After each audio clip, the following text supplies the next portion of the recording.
There we go. I couldn't find my mic. Yo, what's going on, guys? Welcome to the stream. We are we're back. It's I can actually say that for real this time. It's actually been a hot minute. It's been a freaking hot minute. Oh my god. Chat, I'm sure you all know the situation if you don't know. We got gigafucked IRL by Virgin Media. It was a wild time, like levels of incompetence I didn't think were possible, guys. I just didn't think they were actually possible, but they were, and they went above and beyond the ridiculous, guys, the absolute ridiculous. Chat might look a little bit messed up today because for some reason Restream's not connecting, so I can't connect Twitch and YouTube together. So apologies if you're over on Twitch and I don't see your comments. I apologize for that. Come over to YouTube if I'm missing your comments, but I'll have that sorted for the next stream. For some reason it just wouldn't connect today. It's like that sometimes. Restream is, it's like weird, man. It just won't connect like sometimes. So yeah, it connected to Twitch but it wouldn't connect to YouTube, so yeah, whatever. It is what it is, right? It is what it is. I'm not gonna worry about it too much today, but chat, we're back, man. Oh my god, it's been a moment. It's been a moment. One that was too long as well. I actually didn't think I'll be back online for another couple of days. But yeah. If you saw the post on YouTube and in the Discord when I managed to get on, because I've been running off data up until the last couple of days, Virgin shafted me. We'll do a too long don't read. Basically, we switched our package, right, initially. This is where the problem started, because I was on a package where I get all the TV and I get the internet and everything, right, and it was like 90 quid a month, right, which is fine. And then we got notified by Virgin, oh, by the way, it's going to be going up to £200 a month. I'm like, what the fuck? What's going on there? Apparently you get that like £90 package for 2 years, and then you have to go up to 200 quid, because you know what? Fuck loyal customers, right? You know what, you've been with us for a couple of years. All right, we're just gonna make you pay more than twice as the amount now. So we changed the package because I don't really watch TV anyway, really, if I'm honest. We watch everything through streaming services, you know what I mean? So like then drop all the extra TV packages, just add the base TV, get rid of Sky Sports, Sky Movies, all that sort of stuff, right?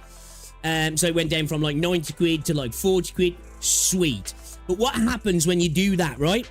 They do this like it's like a Passover where you don't have a code connected to your account, and when that happens, they basically reduce your speeds right down to like the low levels what they provide. So I was getting like 40 down and like 100 up, and I was like, dude, what's going on with the net, man? I've just changed over the package, it's supposed to be good.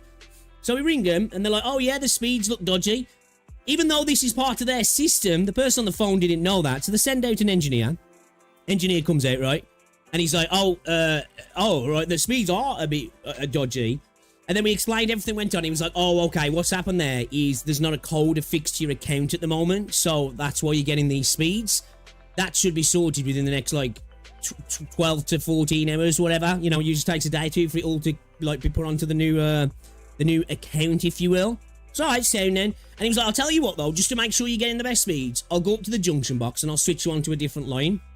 So he went and did that, and then after he did that, we were just getting intermittent dropouts, like full-on net dropped out, right, like for like, until I reset the router. And I was like, I swear it's because he switched us on this line. Another engineer came out, and he says the reason that's happening is you're getting water on the line, because outside at the moment, well, not anymore, we had a temporary line, and there was only supposed to be there for 6 months. That was 2020 that they put that in. So basically, there was a little splitted junction box. The water was getting into there, and it was causing a feedback. And then every time that had happened, it'd just trip the internet off, and you'd have to reset the router for it to come back, kind of thing, like. So I was like, tell you what we'll do. We're going to get somebody in. They're going to pull your new cable through and connect you up, and you'll be good to go. It's like, all right, brilliant. Still having internet issues, so we call them back again. Another engineer comes out, and he goes, oh, by the way, the previous engineer didn't even book the cable pull through. So I was like, for fuck's sake, man. This guy was really good, though. I actually went out there and I was helping him with some stuff. And he was like, I've got it booked in now. They should be here in the next few days to pull the cable, right? So this company came out to pull the cable. But they weren't actually pulling the cable. They're just digging some holes and getting it ready to be pulled. So, okay, right then. Then the guy came the next day to pull the cable. So, dude pulls the cable. He fetches up some of the drive to run the cable underground, right, which is great. Kind of left the drive looking a bit of a mess, if I'm honest. I'm going to sort that out, though. I don't want him back. I'm like, you know what? I don't care. I'll try and fix that myself. Left us disconnected, right? He left us disconnected. And then he went up to the junction box at the top of the street to sort everything out. Next thing you know, the entire street's knocked offline. The entire street. Coincidentally, while he was messing with the green box, there was a lightning strike just near enough that arced the box and caused a fire, right? Like, 1 in a million, but it happened. I don't believe that happened. I think dude fucked something up and fucked the box, right? So everybody in the street was knocked offline because we were getting our internet sorted.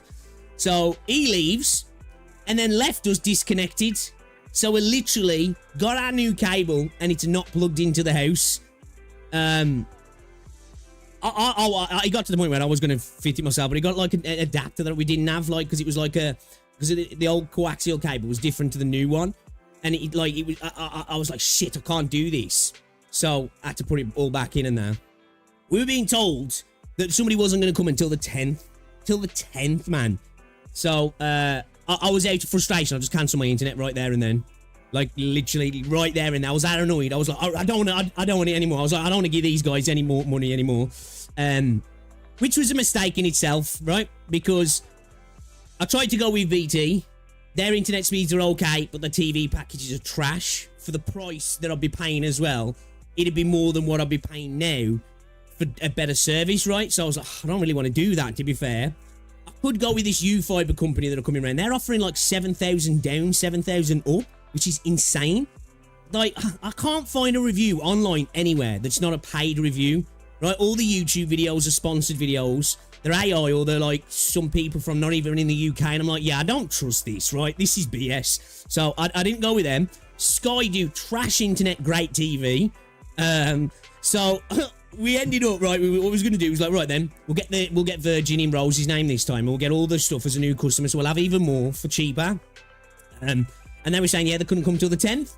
So I was like, oh, dude, stress, man. I was like, fuck this. Got back on the phone, right? Because you get like 30 days before your cancellation takes effect. And we actually managed to get to talk to somebody. Shout out to Connor at Virgin Media, who knew his job, was good at his job. Managed to get us somebody to come in for Saturday, right? Everybody else is saying the 10th, the 11th, the 12th, earliest date we can get anybody in. Do manage to get somebody to come in, and bloke was here 10 minutes and we were connected back up to the internet. Like, oh my god. So at the minute we're still with Virgin, right? Well, I'm gonna start looking around, if I'm honest, because I just don't want to be giving them any money anymore. But it's like, I can't be dealing without the internet, man. I'm telling you, like, got you over a barrel. So chat, it's been one of them. Actually, like, the levels of clownery, incompetence, buffoonery were unbelievable. Actually unbelievable. So if anybody who ever works at Virgin Media, who ever watches my content, what the fuck is going on at that clown car company, man? It's insane. Actually insane. But yes, we're back, guys. We're back. Let me get chat up. I haven't got restream chat up, so I'm just having to use YouTube stream chat today. So if you're over on Twitch, I do apologize. I might not see your comments, okay? Welcome though, guys. If you haven't already, drop a like on the stream. It's much appreciated. Jerry, what's going on? Welcome to the stream. Just a casual gamer. Ends BVN. Welcome, Rassandra, Mr. Comment. Welcome to the stream.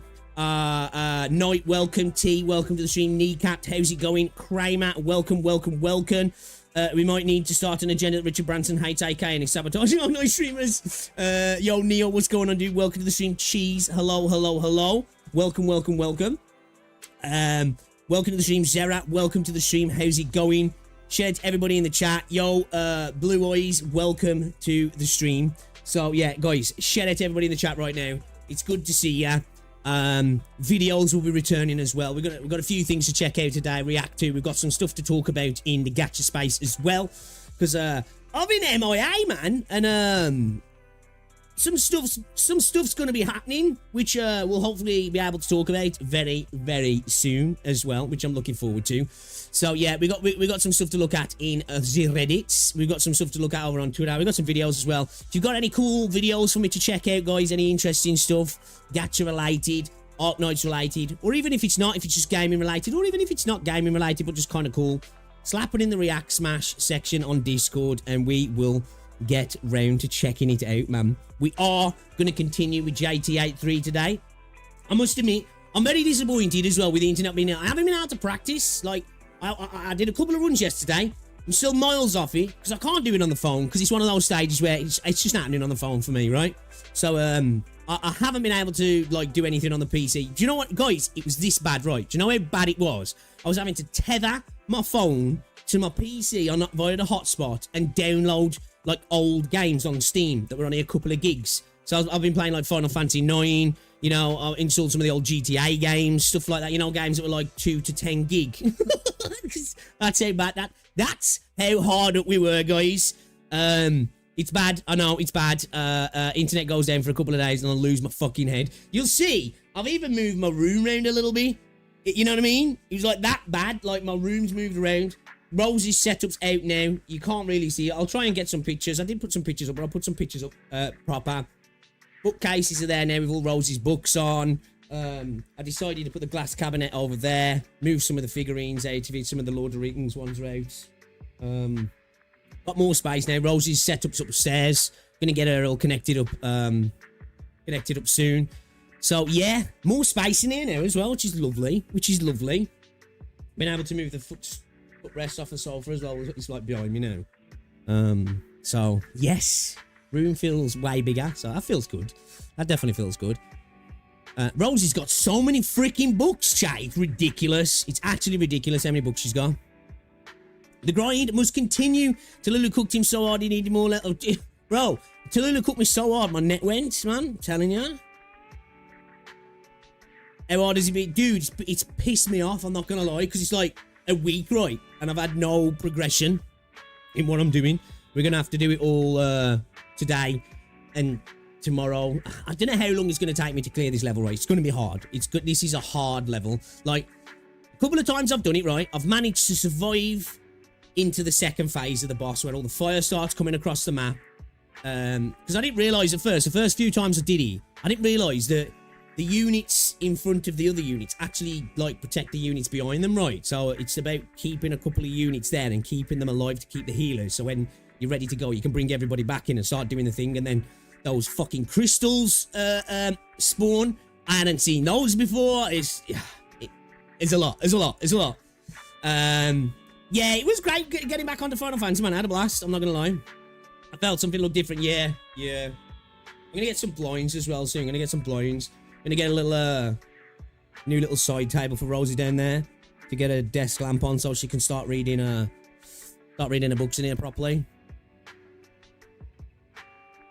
Just got a McKay. The room looks good. Yeah, it definitely feels better. Like, taking Rosie's setup out of here, because like having 2 PC setups, because I've got a quite big desk. You know, when I come in here, sometimes I just feel like, oh, man, I hate it. I can't swing a fucking cat in here. You know what I mean? So now I've been able to put my treadmill over there instead of it being behind me and partially under the sofa, which is not great, right? Because obviously this is my office, it's not the living room. But Rosie likes, you know, I want it so Rosie can come in here and it'd be a reading room for Rosie as well when I'm not streaming, or when I'm streaming as well. So, Junction Box got it by Tallulah, right? Fucking burnt out, bro. You can actually see the floor now. Someone was bored as fuck. Bro, I'm telling you. Like, I have, like, my comics are over here now. Like, all my Lord of the Rings books are down there now. Yeah. That's what having no internet. I was productive. I was actually productive without the internet. So, yeah.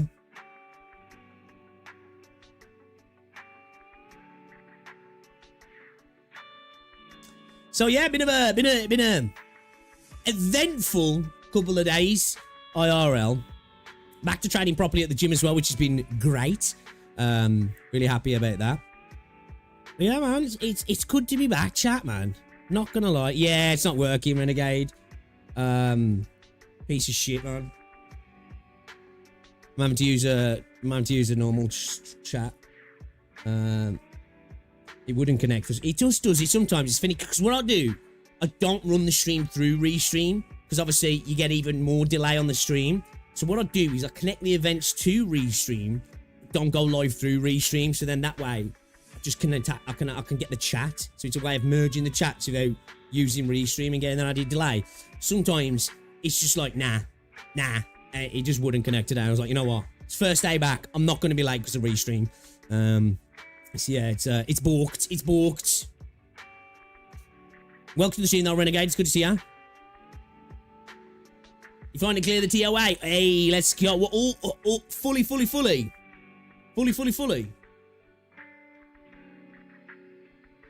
Love to see it. Love to see it. Love to see it. Yeah, man. It is. It's just good to be back. I'm not gonna lie. I absolutely love making content. I do. I genuinely love making content. I do. So not being able to make videos, you know, it's frustrating because I did actually. This is bad. This is how bad it is, man. Because obviously the way I record videos on my streaming PC, and then I basically just throw them over Google Drive onto my PC, edit them, and then upload them. But obviously, because I had no net, I had to record a video, right? And then I had to send it to my phone via USB, and then send it from my phone to this PC, right? And then literally as I did that, I spoke to Virgin, and the date was changed from the 10th till Saturday. I was like, for fuck's sake, I've just recorded a video, and it's no good now. So yeah, I would have had a video up like Friday, but that information was like defunct, so I was like, well, there's no fucking point now.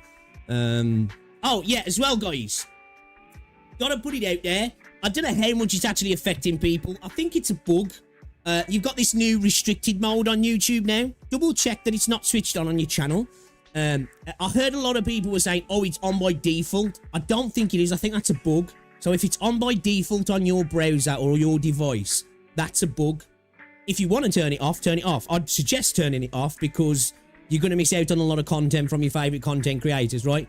And it's a typical YouTube update, right? I'm not worrying about it too much personally myself because it's a typical YouTube update where this is. I've been around YouTube long enough, right? Where YouTube drops an update and it's a hammer, right?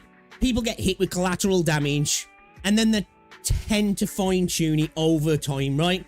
We had it with the ad revenue things, the copyright, you know, remember when they really started hitting gaming music, and companies were having to whitelist stuff because everything was getting hit, and then the swearing, and, you know, YouTube usually rolls updates out, and they're terrible when they first drop, and lots of content creators get hit when they shouldn't get hit, and that I must admit, for all the memes, YouTube usually does get quite good at, like, tuning stuff up, so the stuff works, right?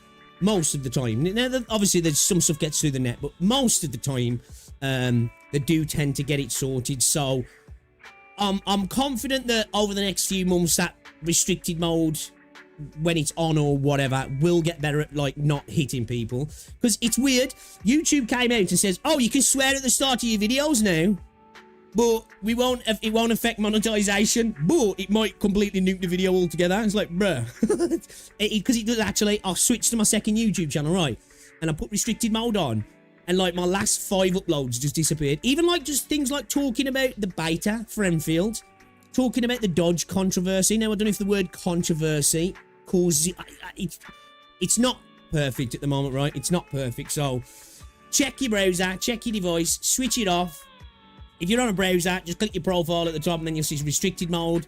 And I think it's the same on mobile as well, right? You can just turn it off that way. Mine was off. I've heard that for some people it's on, but apparently that's a bug, though. Now, I could be wrong. It might be just that YouTube turning it on for people's accounts to think they're younger than they are, maybe? I don't know. So, yeah. Just letting you know. Have I tested out this? I haven't. I've heard that it's really good, actually, Renegade. I heard that it's had a really good launch as well. Yo, Alpha, Virgin tag picks with the redemption cooldown. Trust me, dude. I got hit with the redeployment, right? The redeployment cooldown. So, why did I read those redemption? I swear to God, I'm illiterate. The redeployment cooldown. I'm never escaping the allegations, am I? Fuck. YouTube killing itself. Some people have it on. Yeah, I heard that as well, BVN. Some people do. But apparently, I do think that's a bug. Unless it's maybe like, because like, I think what Twitter have done, right? You know, with like this stupid fucking Online Safety Act in the UK. Twitter was like restricting some of the stuff you could see. Basically, boobs and shit. And when you clicked on stuff, it said that like, it hasn't estimated your age yet. So I think like, I think like some sites are going off how old your emails are and stuff like that, and the sort of, you know, how long you've been on a site, and then it's like, okay, this person's evidently old enough because they've been on the site for like 10, 12, 13 years, so they're at least this age because they probably weren't on there when they were shitting green. And now, like, I can see that stuff on Twitter and I haven't done anything, right? So, yeah, I don't know if it's just turning it on for some people because it's assuming they're younger, or it's just a bug. I've heard it's a bug, but I could be wrong. I could be wrong.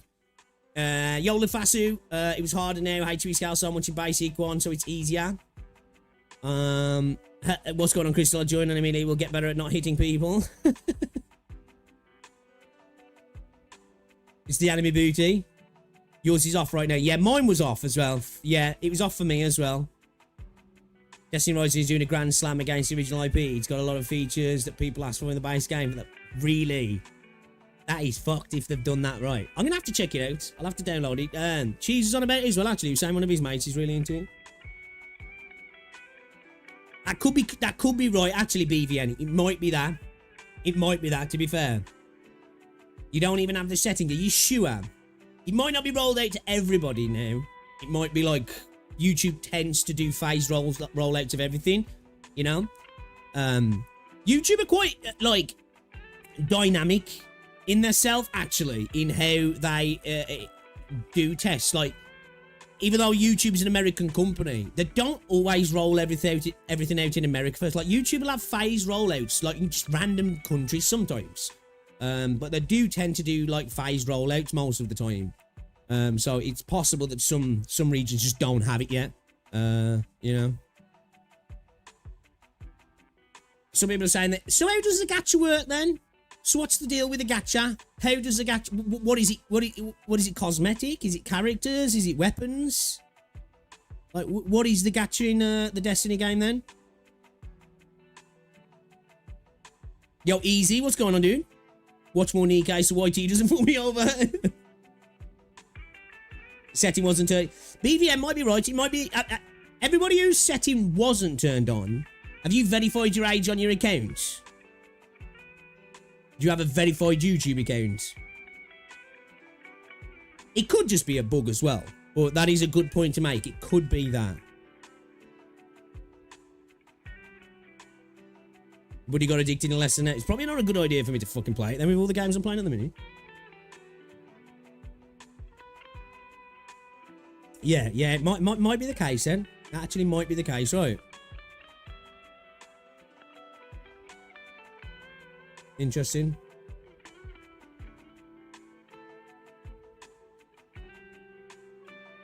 You verify through Google. Yeah, I think that's what it might. I think it could be a bug, right? But I think it might be something like that easy as well. Because, like, some websites now are doing that. They're going off based on how old the email is attached to the website and stuff. You know, like if an email's 15 years old or above, then it's more than likely that person's above age 18 unless they were setting up Gmails when they were 3, you know?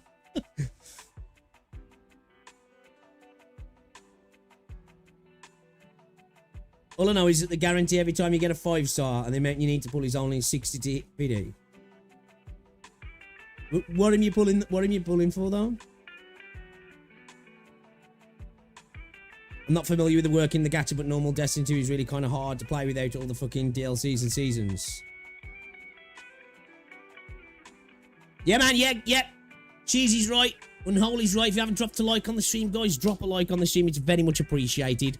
Just to let you know today, I do have to leave on time today because Rhodes has got a new interview at another place where she's potentially getting a lot more money. So I've got to make sure she gets there. It's really like chill, like she's going to a mall to meet they really seem to want to get her there. So she wasn't able to meet in the office through office hours, and the gaffer was like, oh, I'll come meet you. It's like, fucking hell.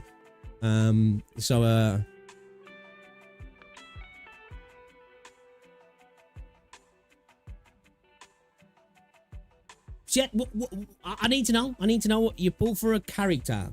Characters are basically like subclasses like Arc, Void, and Solar, or different combinations. Ah. Interesting. Okay. Okay. Thank you, guys. Thank you, yeah. Should appreciate that.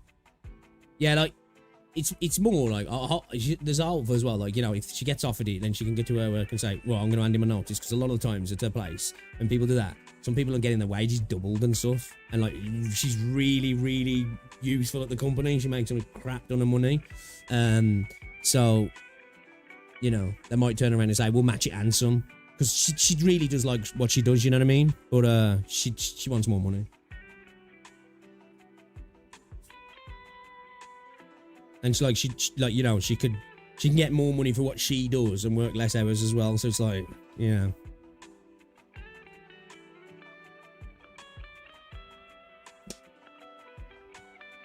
Really, I'm gonna have to check it out, man. I'll get it installed later, maybe.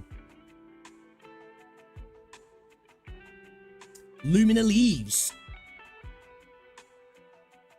180 Lumina leaves and multiple. Okay.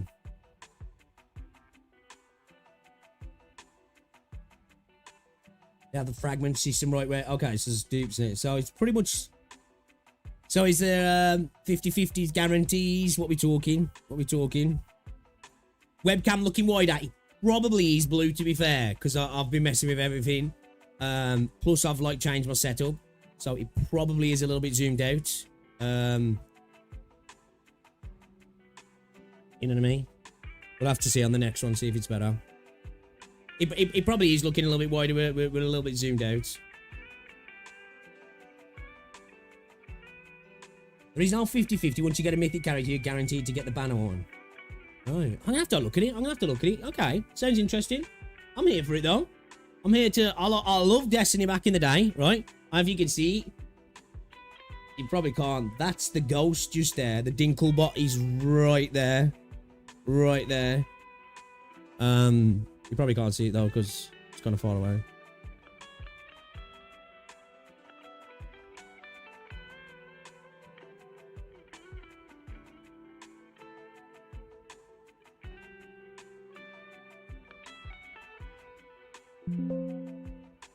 I keep telling her that, dude. I keep telling her that.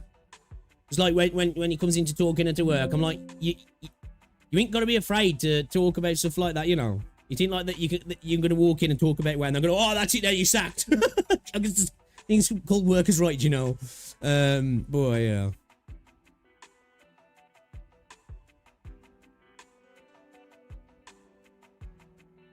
that the right one? Yeah.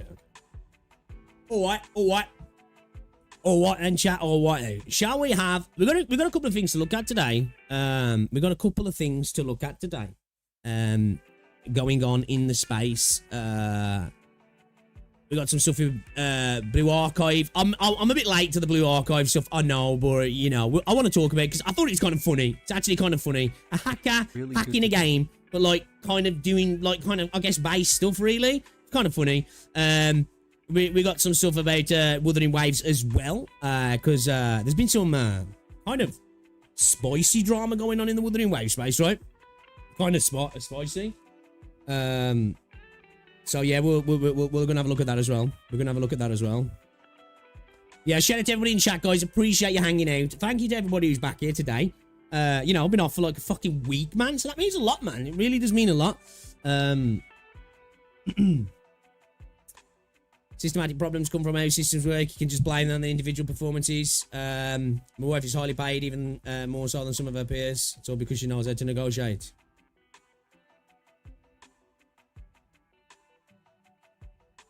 The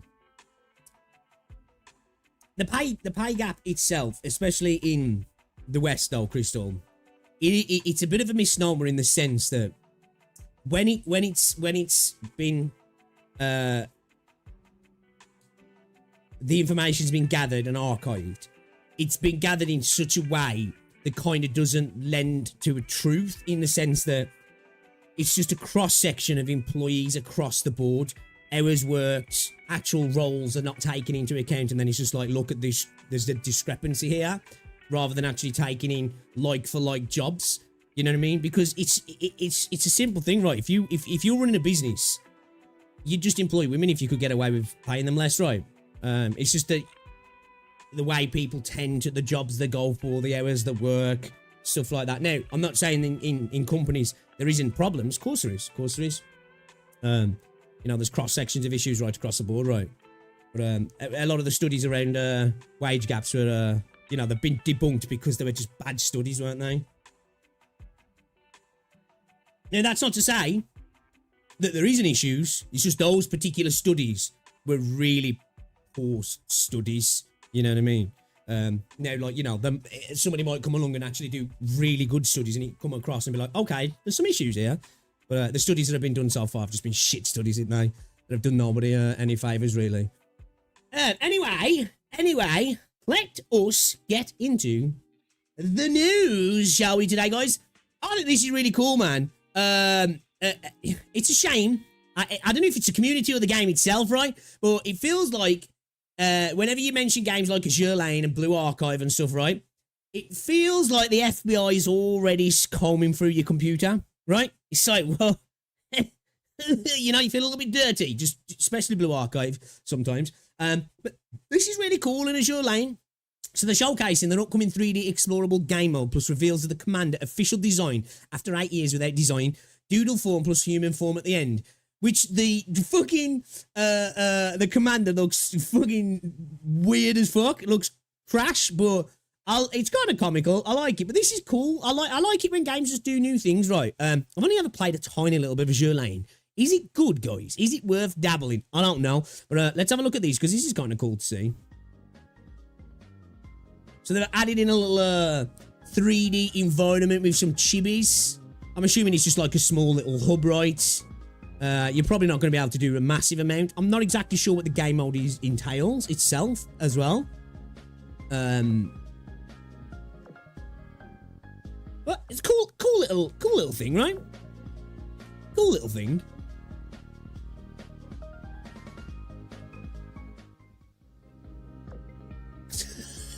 The Commander, man.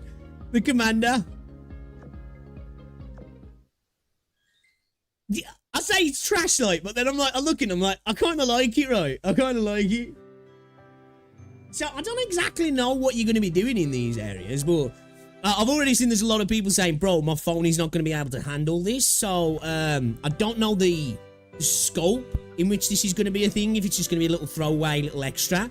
I don't know if it's going to be permanent, temporary. I don't know. I don't play Azur Lane anyway, so I can't really say. But I just thought it was worth noting. This went up 2 days ago in the Gacha gaming subreddit. So if you play Azur Lane, there's a 3D explorable game mode coming. You can check it out, you know? You can check it out. How much storage is this game taking up now? I would imagine it's jumped up a lot. A lot. But yeah, so speaking of games that potentially get the FBI looking at your PC, holy shit, some shit went down with Blue Archive, right? Like, all the fun stuff happens when I'm offline. So, Blue Archive got hacked, right? The hacker didn't come in to break the game. Well, I guess that's an argument you could make. Didn't come to steal people's data.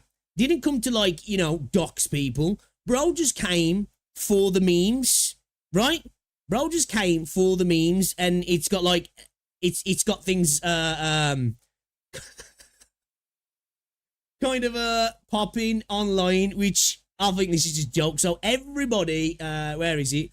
Everybody, on the game had their games flooded with Kyokis, basically. So we got a little video here. Basically, perfect example of what the hacker did, right? This is just, oh, this is just such a based way to hack a game, right? Dox people? Nah. Get people's bank account details? Nah. Hack the company for unreleased information? Nah. Let's just brain rot the fucking servers. You know? It's just, it's just perfect. So, Blue Archive put a post out on the 31st, I believe this was, right, or it might have been the 1st. So, notice on follow-up measures after the temporary maintenance on Sunday, August 31st. Hello, this is Blue Archive. First of all, we sincerely apologise for the great inconvenience caused by the temporary maintenance on Sunday, August 31st. The maintenance was carried out due to an issue where certain content was being displayed abnormally. So far, our investigation has confirmed that there are no abnormalities in the game database or account information. So, bro didn't come to watch the world burn, basically. Bro just, like, kind of came in to just I guess have a laugh, right? I kind of respect it, right? You know, I suppose I wouldn't exactly say it's an ethical hacker. I wouldn't exactly say it's an ethical hacker. Hey, you know, it doesn't look like he was here for anything nefarious, really. I don't know if Blue Archive would have saw it like that, but players were loving it. In addition, we prepared compensation to apologise for inconvenience caused by the temporary maintenance on August 31st. Please log into the game, and then obviously they're just basically letting you know that shit was going down. You can see images from the game. Like, this is kind of hilarious, right? This is actually kind of hilarious. I think this is, you know, when you see people hacking, right? 90% of the time when we're seeing hacks happen, right, we're thinking, what a dickhead. You know, somebody's taken down a game and you can't play, or people have been doxxed, or people's accounts have been stolen, or financial hacks and stuff like that. It's usually something really nefarious. Just now and again, though, you get these little issues, right, where somebody has a skill set to cause real problems, but just like, you know what? Let's have a bit of fun with this, right? I have trained all my life to do this. Now is my time, right? Now is my time. So I thought this was actually kind of funny. Again, the developers themselves probably didn't see it as fun, right? You know? And it obviously shows some security issues for the game, right? It shows some security issues for the game. So I guess, hey, maybe it was an ethical hacker, right? Because sometimes hackers do hack companies to prove, look, man, you've got security vulnerabilities you need to sort out, right? And then people get employed to do this, right? So potentially maybe this is what they were doing. They were like, you know what, let's get into the game. Let's show them they've got a problem without causing major problems, maybe. So I suppose there's a positive, there's a negative that Blue Archive is not exactly secure, right? In terms of its server infrastructure. But at the same time, I guess now Blue Archive can now work upon that, right?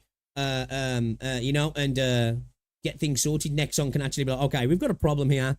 Let's get it sorted. So, you know, I suppose it's you know, it's not great, but it's also a positive at the same time, because at least the security issue wasn't used to really mess people over. So, shout out to the dude who did it. It's good to see that he, at least as far as we know, maybe he's left some in the back end so he can maybe backdoor him and make some, or there's something nefarious that hasn't been discovered. Who knows? But I'm assuming that, like, you know, it was just a little bit of fun, and hopefully it stays like that. Kind of funny though, really, when you think about it, right? Actually kind of funny, man. I'm here for it. I'm here for it. Blue Archive devs need to employ someone who worked for Blizzard for 8 years. Right. Any problem is, yeah. Actually, though, it depends.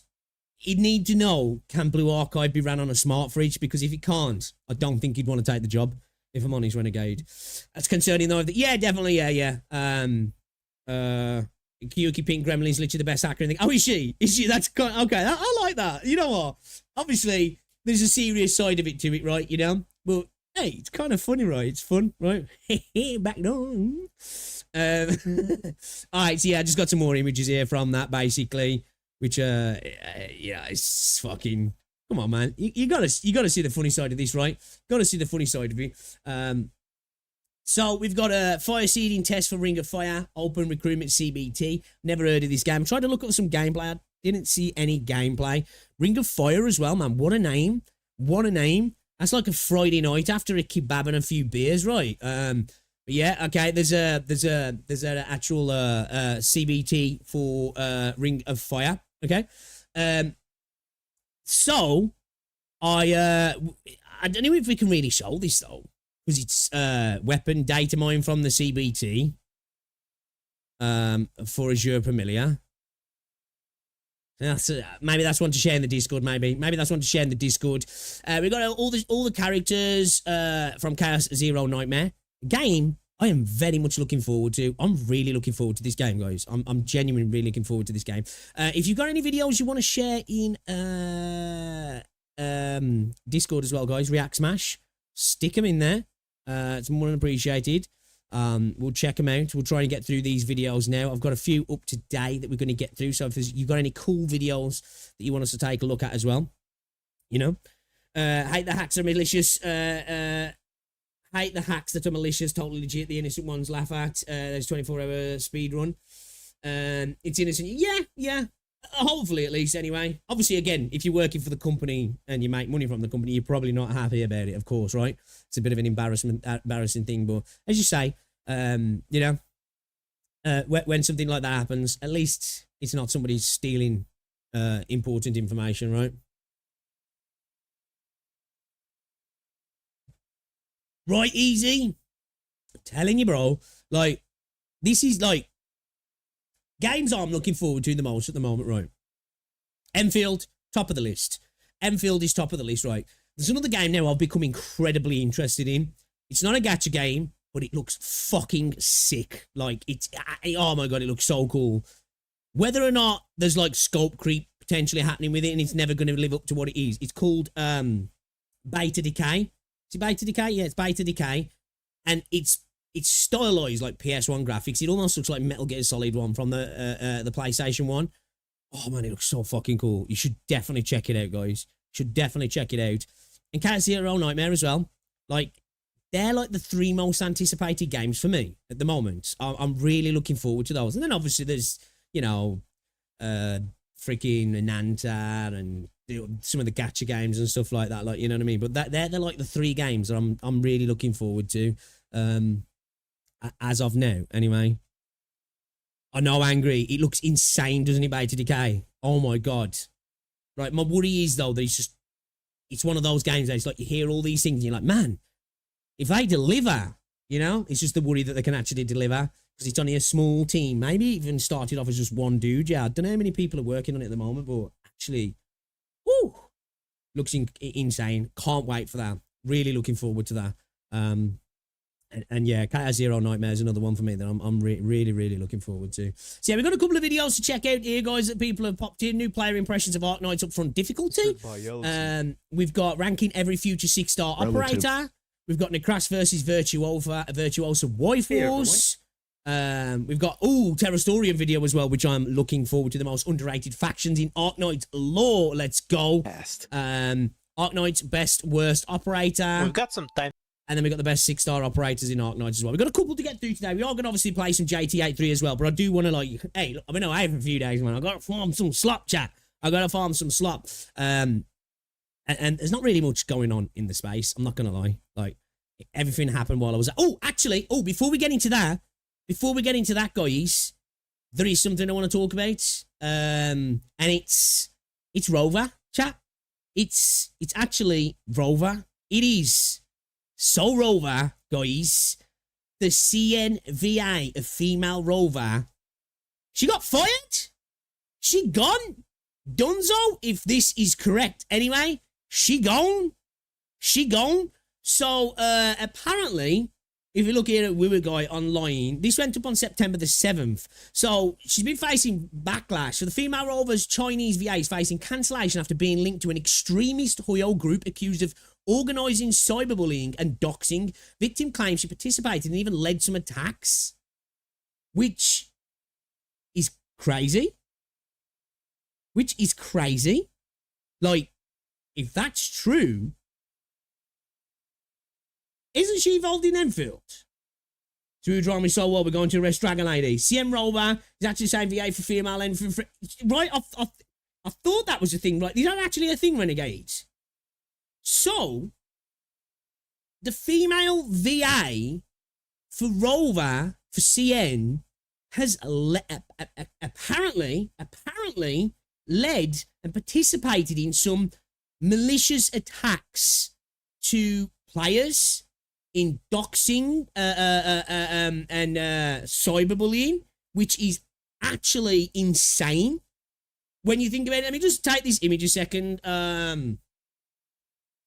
We're going to do let's use ChatGPT and get it to translate it for us, see what it says, because I don't know what it says.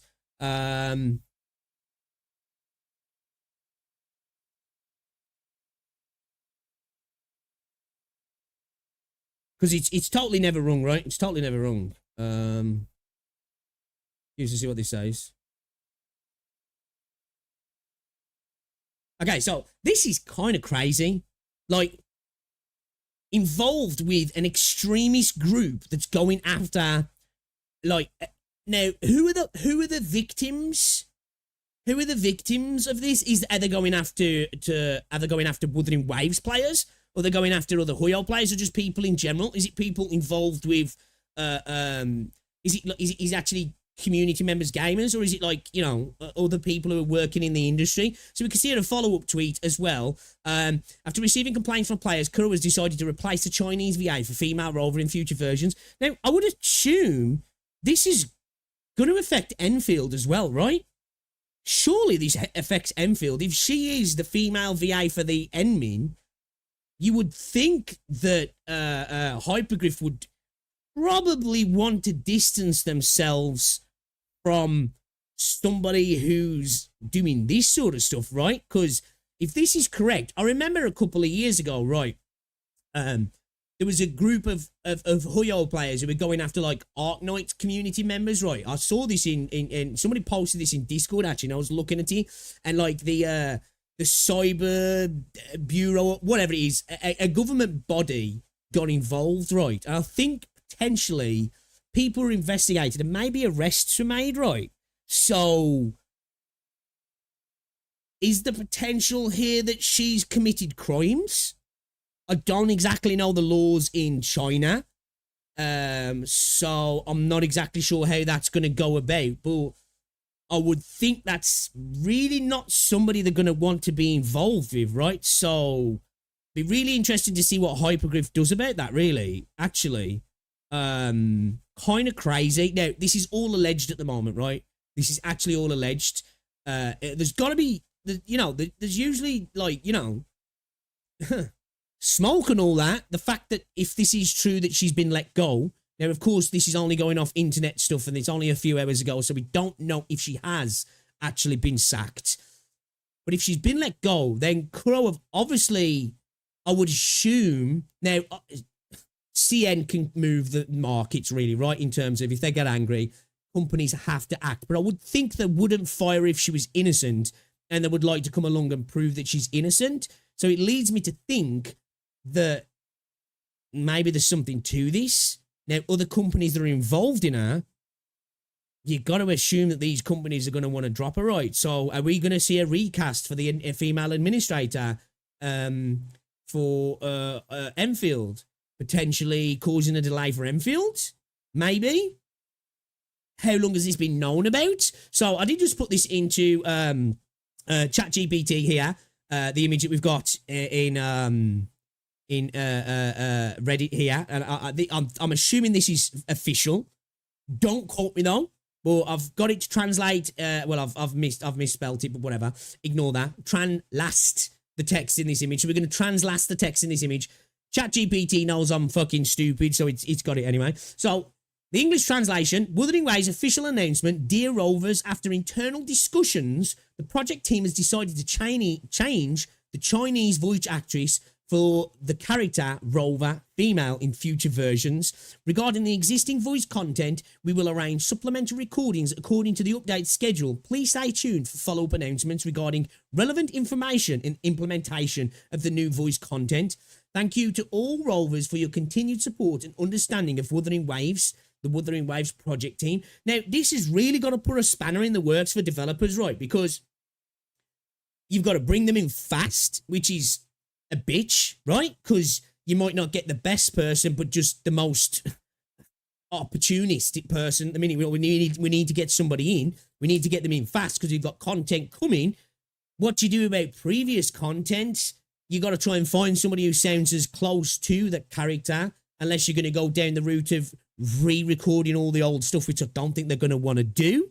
So this really doesn't put Crow in a good spot at all, does it? This is like a, you know, a massive spanner in the works for the Crow developers who are in a point of, you know, getting massive amounts of content out in regards to story content on a regular basis, right? Say what you want about endgame, say what you want about events. There's lots of voice-acted content. At least as characters go, it's a character that necessarily doesn't speak as much as other characters. So I suppose there's a positive there. A little bit easier in that regard. So I suppose getting older voice lines rewritten and re-recorded would be a little bit easier than maybe a character that speaks a lot more, right? But this is crazy, guys. So again. So the female rover CN voice actor voices tea, applesauce, Doberman, gravel, hibiscus, ashlock. Really? Wow. Okay. Interesting to see what happens with Hypergryph then now, right? People started using DeepSeek as well instead of ChatGPT. Oh, really? Okay. Someone posted the infos and sources on the subreddit if you want more infos. Has anybody got a link to any more of that? Has anybody got a link to any more information on this? Oh, what's this here? Wenfield. I'm gonna have a look at that in a second, Renegade. Okay. So let's have a look at some of the replies here. Good end of discussion. Obviously, this is bad, right? I'd really like to know what I'd really like to know what went on, man. Do you know what? Let's see if we can dive into the depths of Reddit.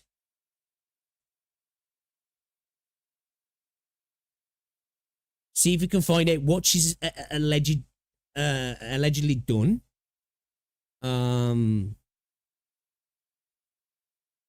It's just the same post. Let's have a look, actually. See if there's any posts here. Reading further into this goes beyond cringe. Fanboyism into genuine what the fuck territory of a gacha games. Wow. Okay. Now, we're going off Reddit here, right? We all know how trustworthy Reddit is.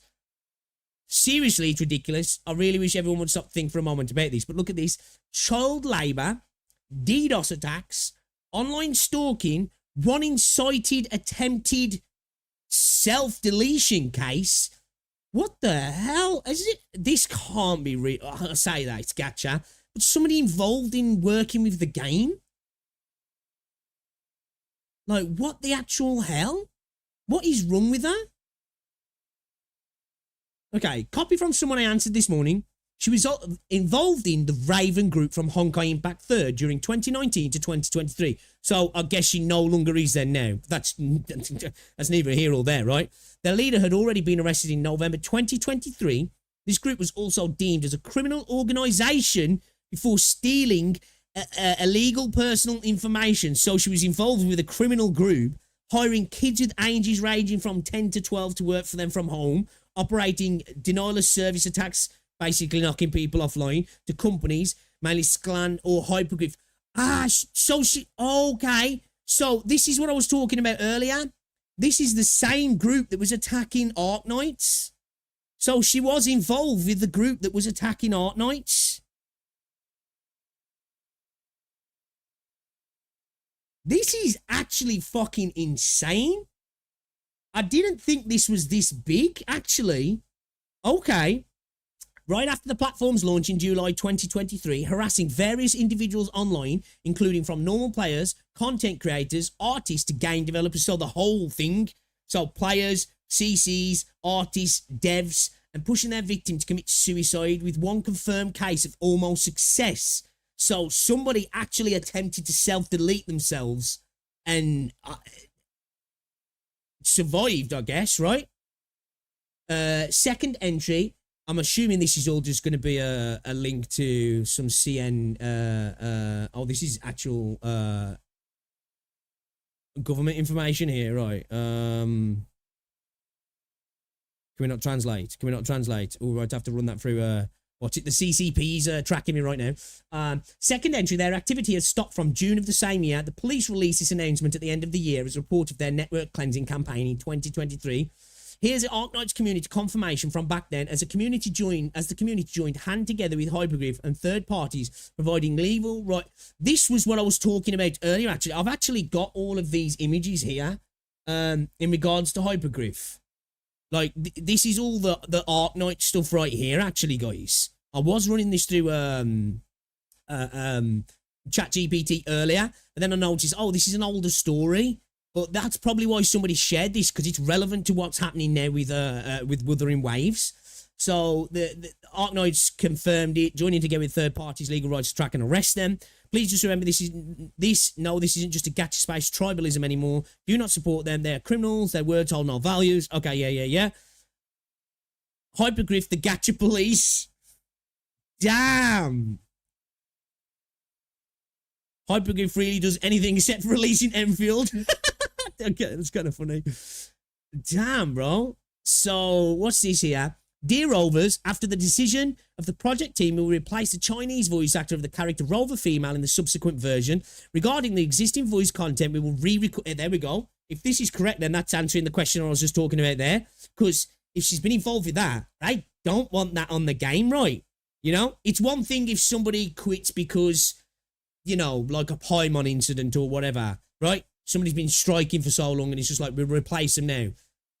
They're going to want to re-record it, right? Because they don't want that person involved with their game. If they've been committing crimes, allegedly, if they've been allegedly committing crimes, then you're going to want them as far away from your product as possible. So there's a female Rover VA now who's been going for, okay, let's go. So regarding the existing voice content, we'll re-record it in sequence according to the schedule. Please pay attention to the subsequent version update announcement for the relevant information and the progress of voice implementation. Thank you all for your continued support and understanding of Wuthering Waves project team. That's from Billy Billy. The reason for firing was not given in the official post. I think we can connect the dots, right? You know, we might be making assumptions here, but I think that's kind of fair to say. But if someone follows what happened in the last few days, turned out the voice actor got ties to the infamous XJJ group and was actively overlooking we were players being doxxed. Crazy. Actually crazy, man. What? Like, as an aspiring voice... Like, why would you do this anyway, right? But as an aspiring voice actress... But, like, if it says she was... I don't know about this here, though, because this is where it gets a bit murky, right? Because it says she was involved with this group up until 2023, right?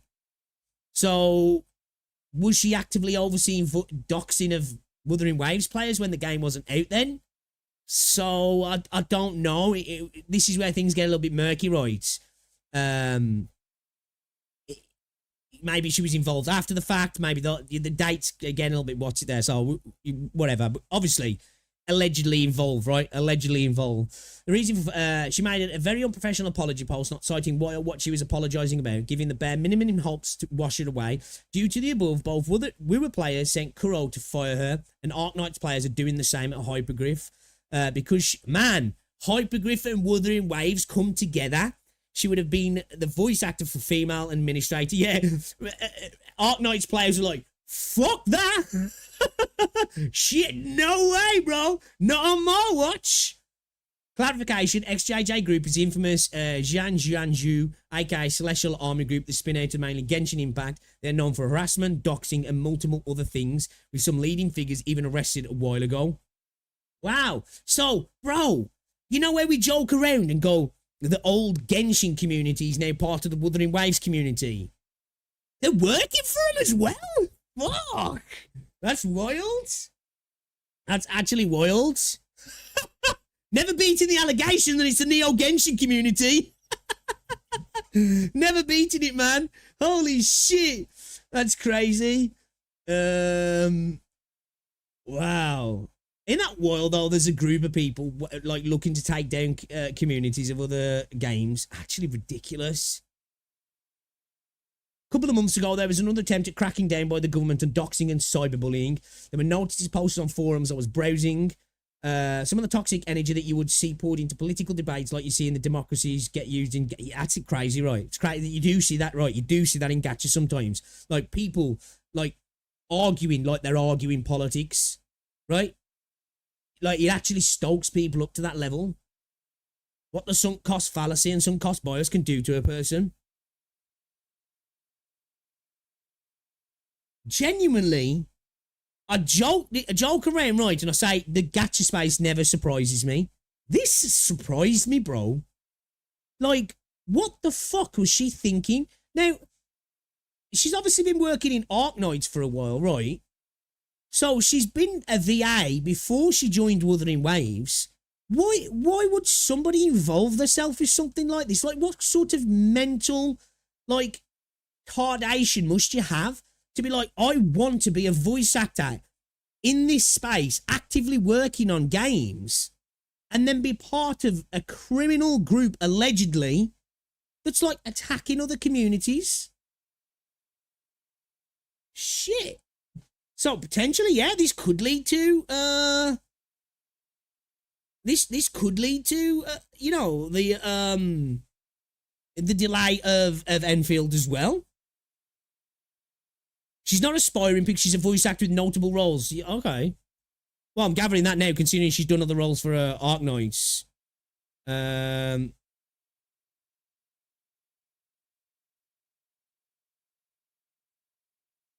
Okay. I've never seen gacha drama like this before. The fuck is this? The fuck you mean it's legit, huh? Okay, so too long, don't read. Chinese viewer community is calling for Kuro Games to remove the voice actors, which you know what's happened now. She's gone. Involvement in orchestrating cyberbullying, doxing targets, and the viewer players. So she must have been doing it after 2023 then. Like, bro, she's been working for Kuro and actively fucking them over at the same time. Because obviously you attack players of a game, you're attacking the company, right, at the end of the day.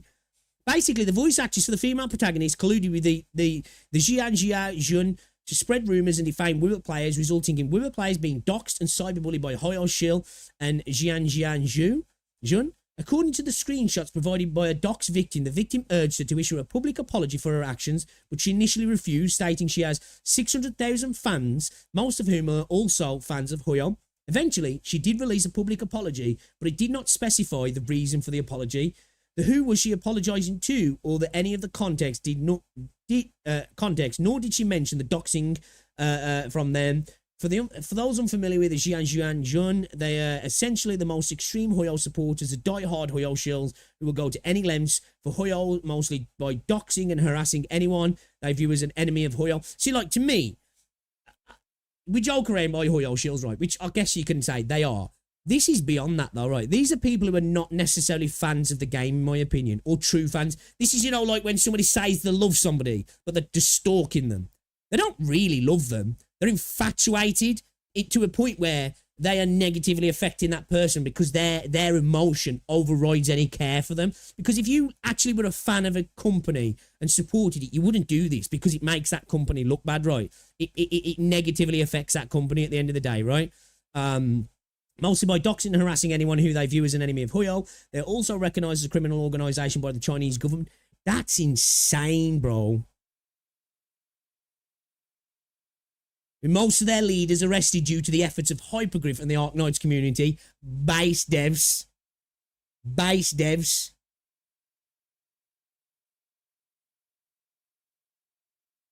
Hypergryph out to save the day once again. They got shooters for real, for real. What? They are, like, actually crazy. This has got to be the biggest news in Gacha in ages. This is wild. This is actually wild. Let's have a look at this here. Saw someone commenting in the Wura F Rover Hoyo spy drama thread information that pertains Enfield had a CN guy that I trust check the info, and apparently they said it lines up. If true, the CN female Rover VA is voicing Enfield female admin. However, I need more CN bros to help me confirm or deny the rumours at this moment, just that it's not just a one guide situation. I'll provide forum link below. Such talented VA too. Why do this, right? Is that insanity, right? Like, why do this? Like, why would she do that, man? Like, a career ahead of her. You know, she looks young, I'm assuming, right? She's probably mid-20s. Real good career ahead of her. In an exploding genre. In a burgeoning gaming space. In an incredibly important economy and community in the space. And does this? Such talented VA2, why do this? Why be in such a group? There is no shot that a Hypergryph Griff line sees this and does nothing. I wouldn't be surprised if a recast. It's got to be right. It has to be. But there is no way that she stays on as a female administrator.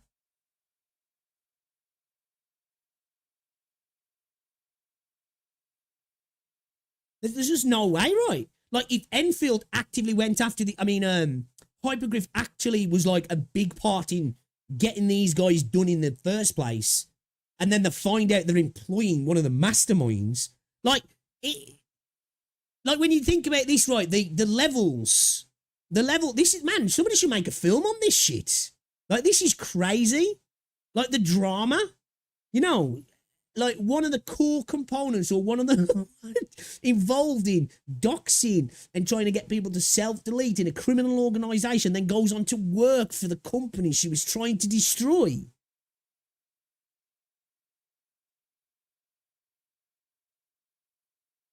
Now that's fucking brigading. Holy cow.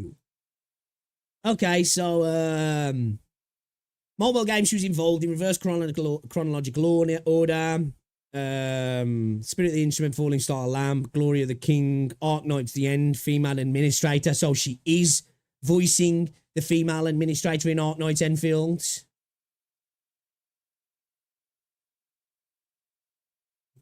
Okay, Ashlock, Doberman, Gravel, Hibiscus the Purifier, Tea Apple Sauce, Demon Slayer, Resident Evil, Genshin, Starrel, Azur Lane. Holy shit, she's legit. No way. Man, I'm actually blown away by this. I'm actually blown away by this. So this is what she's saying. I once again sincerely apologise to all players. This incident was caused by my inappropriate remarks and my failure to promptly identify and delete comments containing offensive content, which led to unnecessary tension and negativity impact the game and all the players. I promise to provide a clear and satisfactory explanation later. I deeply apologise for the distress this has caused. I hope everyone affected will understand and offer my sincerest apologies. That was her apology. Holy YouTube apology, bro. Holy YouTuber apology. I'm sorry that I offended people. You need to get a little ukulele out, man, and start playing a song. Fuck. Unnecessary tension. I apologise for the distress containing my failure to promptly identify and delete comments containing offensive content. What way you were doxing people? What way you were involved in a criminal gang? Allegedly. Jeez. Yeah, she's done. She is done. Where's the interpretive dance? She is done. This apology is sponsored by Squarespace, right? Her career's over, right? It has to be. It has to be over. Like, if it is true that she has genuine connections with this criminal organisation to the point where she's actually been involved, like some people are suggesting. Now, we have to remember, a lot of this is hearsay. We don't actually know her connection and how deep it goes. Maybe she was just an orbiter hanging around these people. Not defending her for that. I'm just saying we have to be careful in what we say, right? We don't want to be accusing somebody of things they haven't done. So we don't exactly know her how deep she goes down the rabbit hole. But her career's got to be done, right? It's got to be over, you know? Somebody who was clearly talented enough to be working on, man, Demon Slayer, Resident Evil. This goes beyond Gacha. You know what I mean? Genshin, Wuthering, Arknights. Like, legit works here. Legit works. And just throwing it down the drain. Like, this isn't like a... This doesn't... Now, again, we don't know. This isn't like a... Somebody gets famous and then somebody finds tweets from 12 years ago where they said something that might have been racist or sexist or whatever. I'm not defending that. But, you know, there's a difference there where it's like, okay, somebody said some dumb shit when they were 12 back in 2011. All right, internet was a different place back then. People were saying wild shit all the time. This is a different kettle of fish, right? This isn't like, oh, I said some edgy stuff on Xbox voice chat back in the day, right? Yo, you should have seen my fucking Facebook post back then. That ain't one of them. This is wild, man. I guess so. We should be glad she gets recasted now. Yeah, for Wuthering. Bro, that's crazy. Whoever has to replace who's going to have to re-record. Why I know them. They're looking phallic. This isn't as bad as recasting Paimon's EM voice. It's damn near though. This is worse. Like, obviously, maybe in terms of the amount of voice lines, this is way worse. Like, fucking whatever her name is, right? She was an idiot. but she wasn't involved in criminal gangs, right? Let's not conflate the two. Allegedly, right? There's being a fucking idiot online and being a hypocrite and just being an all-around person that people don't like. And then there's being involved in shit like this. Like, holy crap, bro. Holy crap. I wonder what that means for Arknights as well. Then are Arknights going to want to remove her voice from all of this stuff as well? Because she's involved in multiple games here. All these companies are going to obviously be like, you know, obviously games that are already out, you know, things like Resident Evil. They're not going to go back to a game like that and remove them more than likely, right? But live service games, Genshin, Arknights, Enfield, Star Rail, Azur Lane. I'm sure these guys are all going to want to remove a voice from the game. Because, like, not even that it's a bad look. She attacked you, right? To the point where you had to, like, Hypergryph had to, like, spend money in trying to bring people to justice. So they're going to look at that going, yo, we've been paying this lady money while she's been actively, like, fucking us over. Like, corporate espionage type stuff, right? Here this is just talking about them replacing her as a VA. W situation for Wuthering and Enfield, but maybe your games will longer get released. Wenfield, right? Where's Field? Wenfield, but never is Field. Even more now. Damn.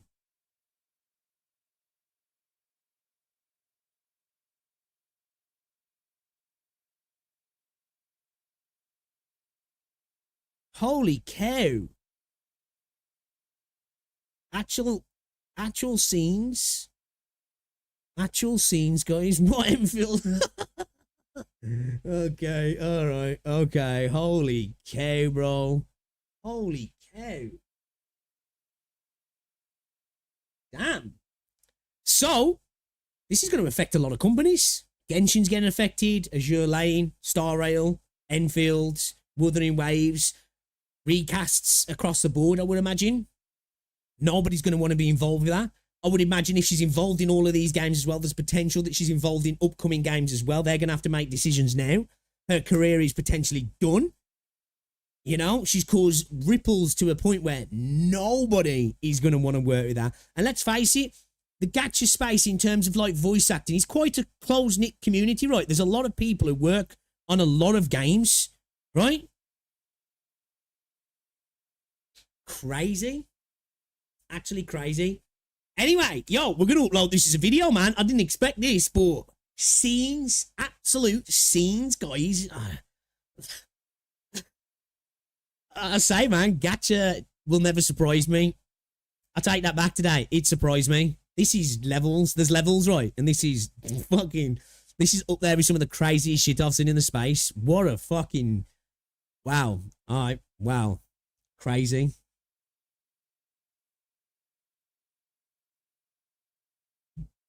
Hello, me watching this later. Lowlight recently got back to Twitter after 6 years and him saying Wenfield. Really? Check the Lowlight tweet after you've calmed down from all this. It's the apple pie picture during the Gamescom. Is that what that was? Is that Lowlight putting that up? I'm back from Gamescom. Everyone there was super nice. A player even gave me a delicious apple pie, only to discover its secret ingredient was Wenfield. Thanks to all. He's pretty based, isn't he? He's pretty based. I do think we've got a good dev, right? A good apple, if you will. A good apple, right? Holy cow. Shit.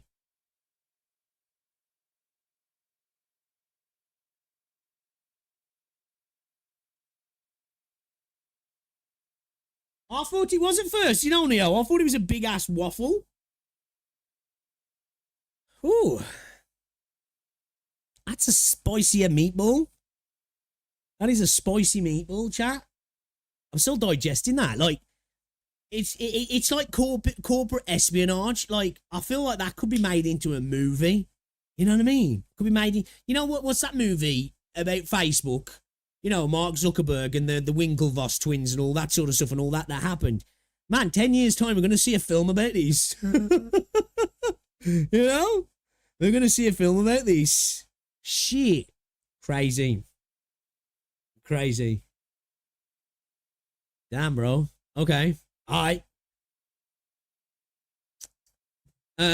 Considering we're talking about Arknights then, guys, shall we check this video out from Leo K's Shadow? New player impression of Arknights upfront difficulty. Okay, interesting. As somewhat of a new player myself, I'm very much interested in this because, as you know, a little bit of Arknights glazing here. The way the game plays, the gameplay loop itself is so unique with Arknights in the gacha space. There's nothing quite like it. The necessity of strategy, learning from your mistakes, the viability of variety, which I love to say over and over again. There's just nothing like it. As long as you don't get Wishadel right off the bat and start using her, you'll be good to go. And I think you'll find a good time. But yeah, man, let's see what Leo K's got to say about this then, shall we? Let's drop a preemptive like, man. We might sub it. This is a good video. I started playing Arknights around a week ago. My okay. unit one impression Dude's a new player then, right? Dude's a new player? Was that the game felt really good to control. Had amazing music and creative characters, a really cool... Big point.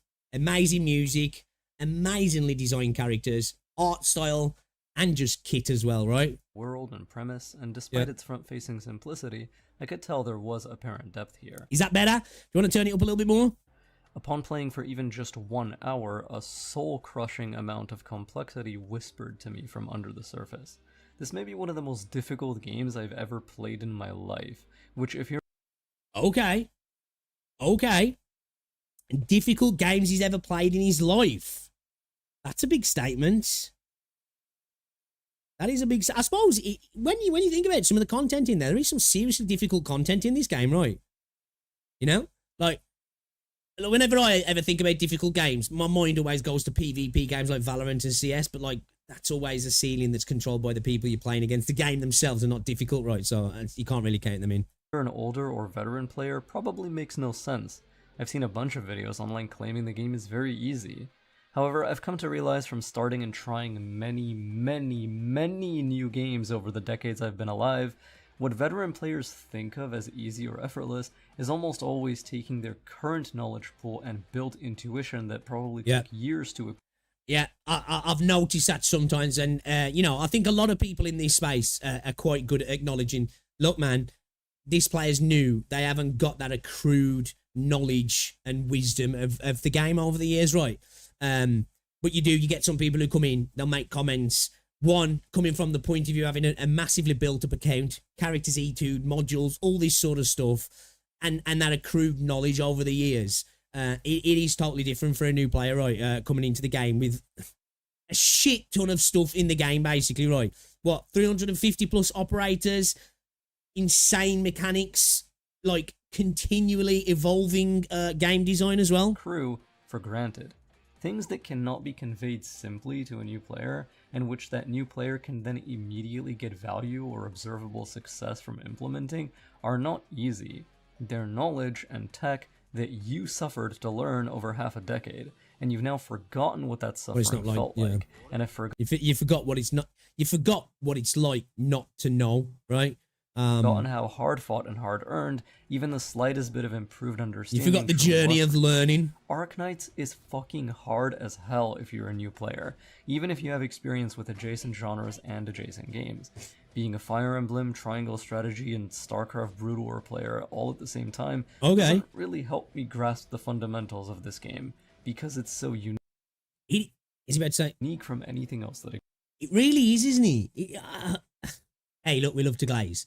It really is unique. This is why, man, honestly, I wish I'd have found this game earlier. And I say it to the people who watch me from other stuff, right? Who've watched my content from other stuff. Give it a try. Honestly, just give it a try. You'll look at it, right? Visuals ain't for me. I ain't into tower defense. It's not my kind of game. I thought all of these things. And then I played it and it's just got this... It's just got this magic, you know? It is so unique. I do agree in some terms of what Super said about this game. Kind of not really being a tower defense game, right? At its core, that's kind of what it is. But the idea of it being a sandbox game isn't that far from the truth. because the vastness of what can be achieved was the way the game was initially designed. It's actually kind of mind-boggling, and how they've continued to adapt the game over the years is fucking impressive, man. Exists, which I think is a really good thing. It's a huge part of its selling point. And I don't actually believe Arknights is a tower defense either. My opinion is that this classification is a misnomer, born of some mild overlap and similarities to that genre, but Arknights... Apart from, like, you stop enemies getting to here, right? You stop enemies getting to your tower. That's where the similarities end, really, right? It fits much smoother into real-time strategy or strategy RPG, in my mind. Agree. Arknights represents a means to nuke my confidence as a player and newcomer into abject despair, and it shares this trait with most other games that also have enough requisite complexity in order to admit entry. You must be this tall to ride, but for cognitive burden. What I mean is, it has this damned if you do, damned if you don't quality present in its being, where the game is at once too complex for a new player to learn without a guide in any reasonable time frame, but also the nature of guides is that following the wrong... Hey, we don't do them. We don't do guides. ...wrong kinds will barely teach you anything at all, and potentially even poison your growth.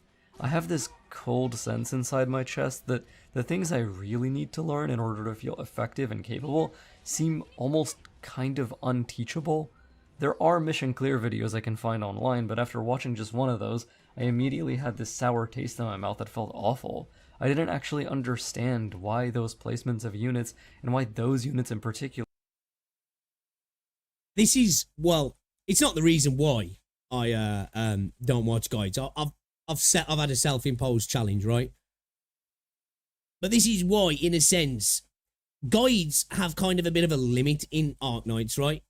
Until you really understand the fundamentals of the game and how archetypes work and stuff, and then you can be like, okay, I can kind of switch this unit out that they're using for this, because even now, after playing the game for a bit, right, and still being new and learning the game and getting as far as I've got E1, after we cleared R88, we watched some clears and just seeing what people do. You have to take a moment to pause it here and there to be like, what are they doing, right? You show gameplay off to most people who've just started the game, and as he said, you won't know why that was placed there, why that particular unit, why there, why the retreat here. You know, understanding the way the mechanics work of the enemies and the characters and the way the stage is set up as well. And not even just that, just the characters on your account. Like, you watch a guide to Wuthering Waves content or something like that, you know what you've got to do, right? It's a simple thing of rotate, put damage out, kill the enemy, and there's better units to do it than others, right? This unit is going to clear it faster than this unit, but it's the same thing. I'm just using different units.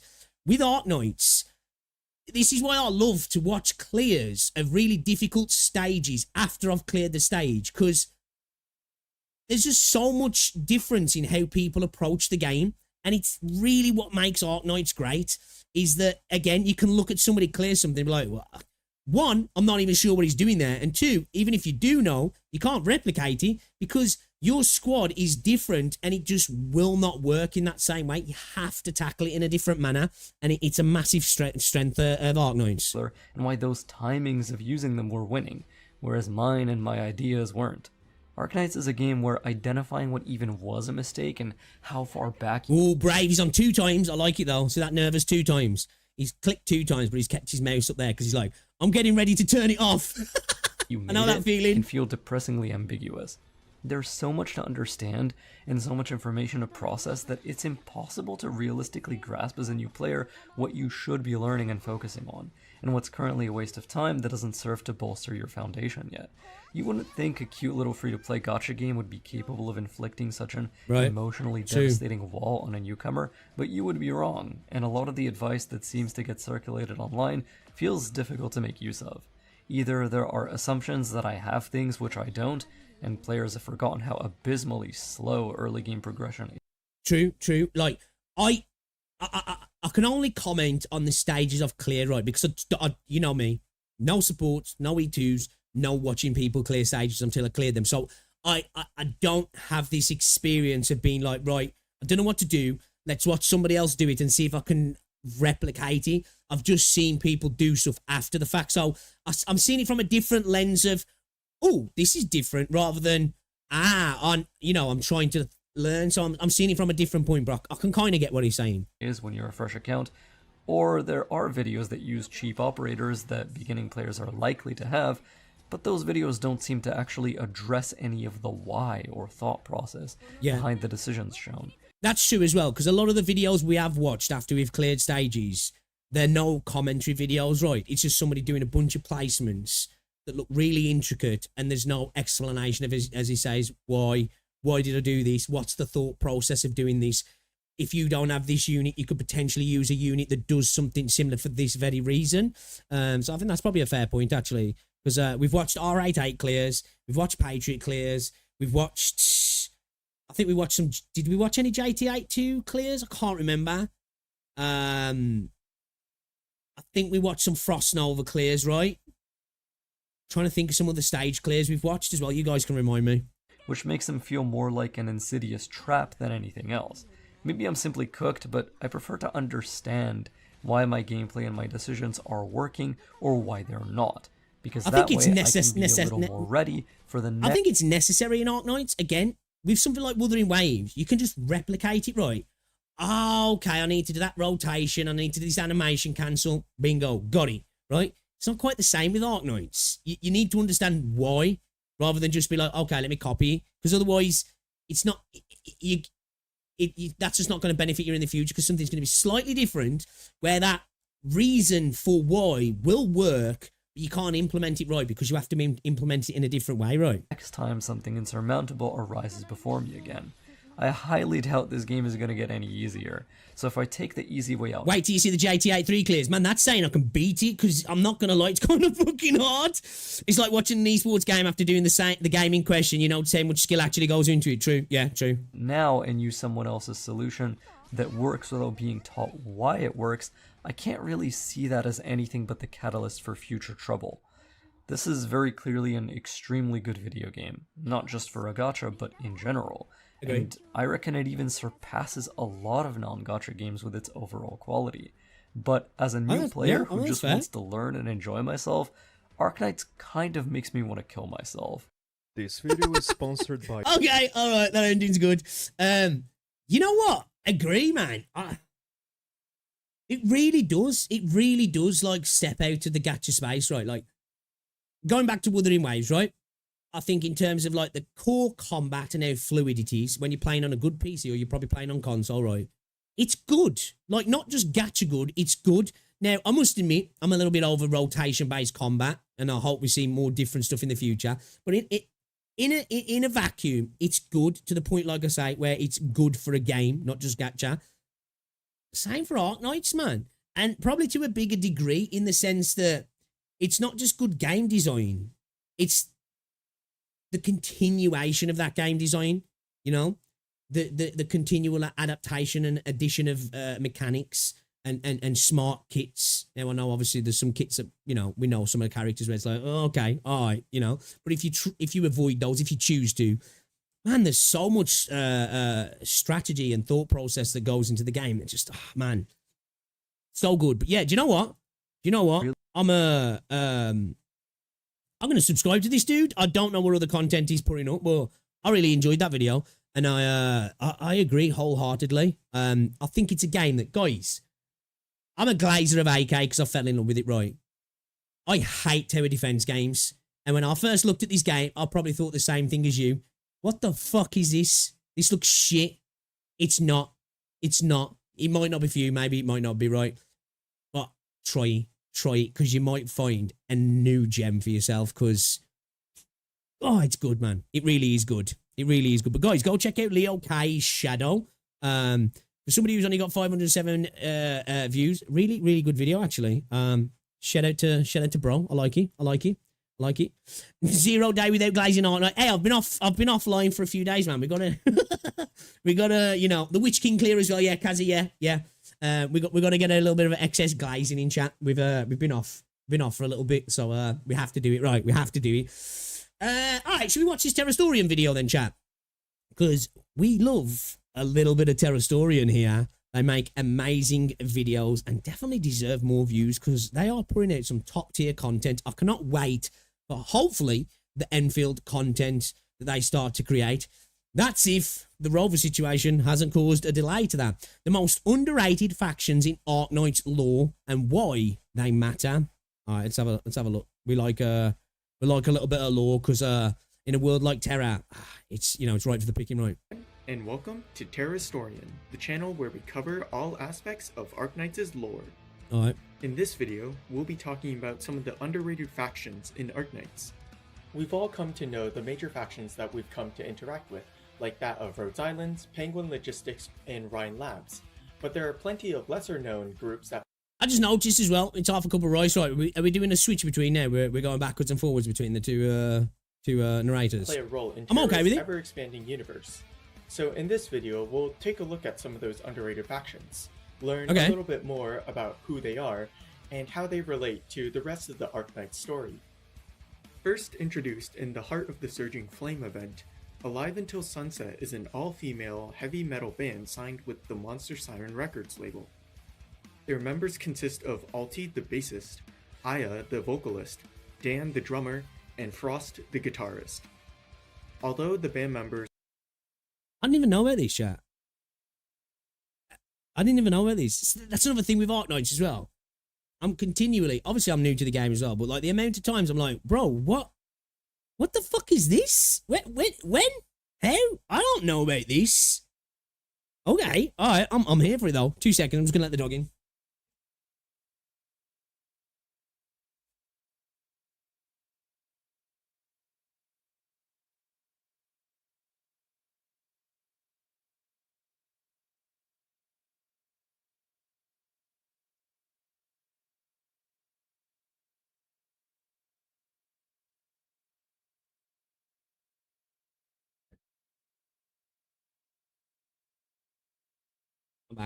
I'm back.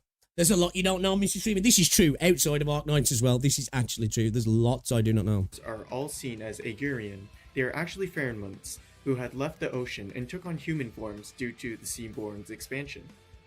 Their special relationship as Farinmonks from the sea adds another perspective to the Seaborn narrative in Arknights.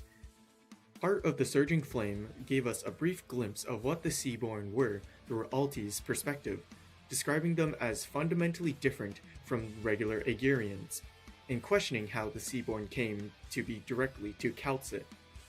The band also served a supporting role in the events of Sultifera Novis, bringing the key to the Eye of Iberia to Gladia. People are saying that the Limbus Company collab, right, is going to be centered around the Navis, right, because of the imagery. It looks like they're on the deck of the Navis, yeah. That'd be interesting. While also planning a Grand Pharo evacuation contingency with the Inquisition in case Kaltsit and the Abyssal Hunters failed to drive back the Seaborn. Most notably, it was Frost who used her music to control some of the Seaborn in a conflict against the Aegirian cultists and to guide Yordi's ship to the Abyssal Hunters' location. Azazel is an Euripathy clinic based in Chernobog led by Heliger. Due to Ursus's general perspective against those with Euripathy, the Azazel Clinic had to be clandestine in their objective to provide their service to the infected. Their unique technology to suppress Euripathy led them to become a major support pillar to the hidden Ursine infected. Although their goals were similar, Azazel had once refused to work alongside Rhodes Island, even going so far as to maintaining neutrality during the Chernobog incident. We ended up in one of their clinics, didn't we? wasn't the original leader of Azazel. It was described that Azazel's former leader had betrayed the organization and injured many infected at the clinic. After Heliger intervened, the former leader left Heliger with the clinic, along with their daughter Neon. During the Chernobog incident, the clinic was looted and destroyed, but its members were able to escape unscathed, with Heliger later joining Rhodes Island. Oh, very great boy, Snake. The King's Wand is a group of Victorian scholars focusing their efforts on research around originium. Let's go. And the propagation of knowledge for the general population. They have 5 described alumni. Victoria mentioned. Foxtail, a non-government organization with close ties to the assuming counselor Angst. Out of these 5 members, Skyfire is the only member who has made an appearance. but King's Ward members Shichiyo and Shiro have been mentioned. The King's Ward originally had a hostile stance against the infected, as the actions of the reunion movement resulted in the death of Matt, who didn't at some point though, right? the group's pet. However, after working with Rhodes Island, the group's perspective Bro, how small is Amia, man? You forget, don't ya? She's so small. changed towards protecting the rights of the infected. Rusthammer is a blanket term for the loosely connected groups of people who reject modern Terra society, living in various no-man lands across the world. Every time I see him, man.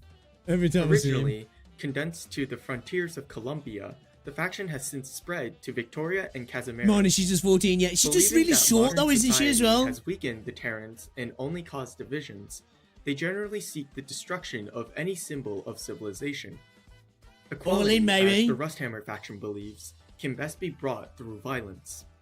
As they don't discriminate between infected and non-infected, their members are even comprised of former Okay, then, so they are equal rights and lefts for everybody then, yeah? Everybody can catch smoke, okay. Union members. The faction has no single leader, with how Rusthammer is mainly composed of smaller groups under the same Cells. banner. It's like cells, But yeah? the character Cannot Good Enough often acts as their middleman in trade and communications. Oh, I didn't know that. Raytheon is a Colombian weapons manufacturing company. Their rise in prominence as a powerful entity is thanks to its co-founders, Henry Block, a small Gaulish noble, and Owen Brindley, a famous Colombian war hero.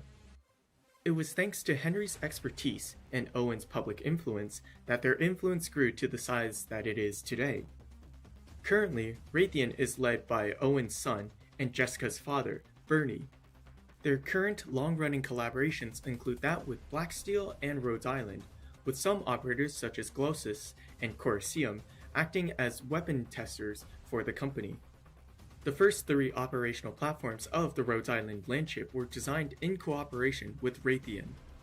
Ah, okay. That's new to me as well. Okay. So basically, like, really, Jessica's kind of like, in a sense, Tony Stark's kid, really, but without the genius Iron Man tech, right? 'Cause he ran a weapons company initially, right? Maylander acts similar to a Terrible spy analogy, agency for but, you know. Colombia, with their influence in the main stories of Arknights being mostly from the shadows. Their main objectives are largely unknown save for what can be parsed from Tin Man and Hohayek's roles in Lone Trip, as well as Bobbing's involvement in the aftermath of the Victorian crisis.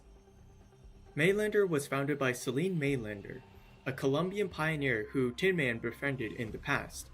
It has several branches including, but not limited to, historical preservation, medicine, security and defense, exploration, and child rights protection. Okay. Their child rights protection Random bunch of things there, but okay. branch came into play during the notorious Logan water tank incident, where they shut down the entire facility and rescued abducted children. They have also been involved in several major events in Terra, such as the Infi Icefield expedition described in Integrated Strategies 4. From Bobbing's files, it is implied that the reason why Maylander was trying to find a way to Victorian territory was to smuggle Victorian infected patients out of the country to perform inhumane experiments on them. While Maylander Oh, is it a didn't spoiler? succeed Oh, in yeah, getting yeah. into Stay away from that Victoria then, stay away outside of from that. Bobbing himself, the Colombian support that Vina rejected during the Parliament meeting is likely Maylander attempting to contact the Earl of March to smoothen their entry process. During Bobbing's planned dispatch, he found out that Maylander intended to send another of its unknown subsidiaries to Victoria. It was the discovery of new erypathy symptoms found within the Victorian infected patients that Bobbing began to suspect Maylander's goal in relation to the Victorian infected. The Armorless Union is a Casimiras-based secret military force of night assassins, originally formed during a period of political struggle with the rogue Casimiran Knights. The Armorless Union utilized special assassinations and guerrilla combat techniques to combat the highly seal, trained symbol, rogue whatever you want to knights. call it. At its highest Sigil. ranks, the Armorless Union has 3 Darksteels, 2 Lazarites, and 1 Platinum, all of whom are Master Marksmen. The Platinum is someone who takes the lead to plan and guide the Union through large involved operations. The Lazarites were said to be excellent assassins and could kill any one target in Casimiras.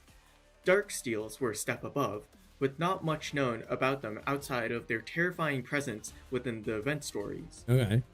Some examples of Platinum. their actions include chasing Dagon Breacher as she fled from Casimiras after I'm her still third kind of major annoyed win, I don't have her. assassination attempts against the members of Pinus Sylvestris, and the kidnapping of Maria Neural. Although the Armorless Union acted in the direction of the Casimiras General Chamber of Commerce, such as dealing with the KGCC opposition, purging infected, and assassinating fellow Chat, hopefully soon this becomes a regular thing, right? You know? Seeing this sort of stuff, obviously with Enfield, I mean, like in-game as well, right? corporate directors, they are not completely under its control. The balance of power, where different influences within the KGCC tried to influence the Armorless Union, allowed the group to break free from their subservience to the Chamber and reinsert their own autonomy, ending with Roy directly assassinating every director in the KGCC board with connections to the Lazarites during a blackout.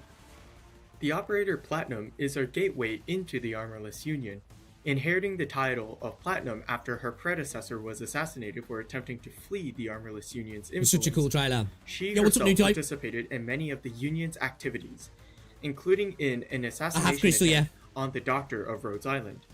The political upheaval at the end of Nearlight forced Platinum to attempt her own escape from the Armorless Union, in which she found safe harbor on the Rhodes Island landship.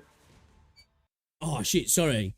My chest is spasming because I chest day today and I hit it hard. Oh my god, you know when I bring my arm in like that, it's like my chest is like, oh, it's like tensing up, man. Holy cow. The Rose Riverside is the Vampire Court's intelligence network. Thighs! Having once helped Babel during the Kazdel Civil War, they are highly capable in not only their own work, but also in deception. It was founded by a vampire noble who followed Teresa's ideals, and although it was later disbanded... Not gonna lie though, so far as a unit, she's fun. But not really much more than that for me, at least, anyway. After the fall of Babel, it was reformed again later in the narrative. As one of the founding members of this faction, Entelechia additionally acts like an undertaker, cleaning up after the failures of her sisters and tying up and she loose looked good ends. though, right? During the Londinium incident, she helped destroy some of the Sanguinarch's remaining altars and helped Milscar pave a way for the Paragon army to enter Londinium. Cool. Currently, she is in pursuit of a member of the faction who suddenly left Teresa's side during the event of the story. The Pathfinders are a splinter faction who tried to end the Lateran exclusivist attitude towards the non-Sanctas and Liberis in Laterano. They are held together by the idea that Laterano should end its exclusionary attitude towards non-Sanctas, especially after witnessing how Laterano would refuse to accept non-Sancta refugees. Initially, the leader has attempted to appeal to the Pope directly, but after the Pope showed the leader the law, they realized that it is impossible to bring everyone to salvation, and so they decided to alleviate others' suffering through other methods. In current events, the faction follows Andoan's guidance, even though he is not their formal leader. After the calamity, that imagery just before that felt very Enfield, like the cubes in the circle. And with that, that completes our brief look at some of the more underrated... Was that orbital striker sniper in the wheelchair then? In Arknights. As you can see, many of these factions might not get as much screen time or might not be as well known as the factions that we all know and love today. Yet, when they do appear within the stories of Arknights, we need to get Tin Man. He's such a cool looking character. Many of these factions have just as big of a role to play as their larger, more well-known factions. Are there any other factions that we have missed or you might want to know a little bit more on? Let us know in the comments down below. Everything Victoria. And if you've enjoyed this video, please like and give me a deep below. dive into Steam Knights, man. You know? With that, thank you for watching Terra Story, and I'll see you in the next video. Alright, great video as always, guys. Check out Terrastorian. They are making great content, and they deserve more views, man. They're making content that, in my opinion, deserves way more views. So check them out. Show some love. I hope they continue to make these sort of videos when it comes to Enfield, and hopefully they can get to a point where they may be a little bit, you know, putting out more videos as well, because they are few and far between. But hey, you know, it is what it is, right? But yeah, I'd like to see more content from them, more content for them. So yeah, that was the most underrated factions in Arknights lore. What are your what's your favorite faction and why? And like, what is the most underrated faction as well? So I guess that's 2. What's the most underrated faction? And what is your favorite faction as well? I'd like to know. Yeah, I need to get him, Renegade. I need to get him. This is a really good channel, right? Really good channel. Fuck my peck today. Jesus Christ, I've shredded it. Hold on a second, guys. I just need to text my sister.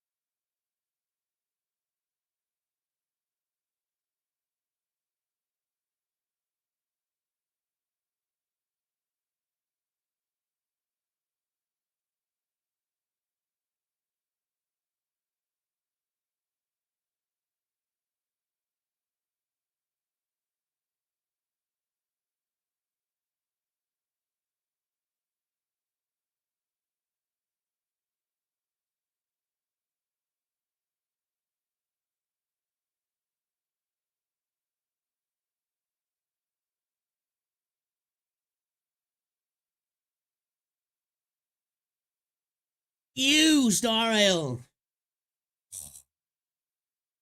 little chest session today, though, chat. I usually do my chest flies on cables, but I decided to use the actual peck fly machine today.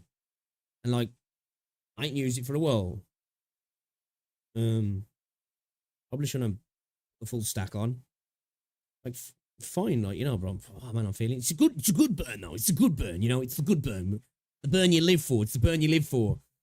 Did I receive Renegade's feet pics? Nah, dude's you know, dude's holding out on me.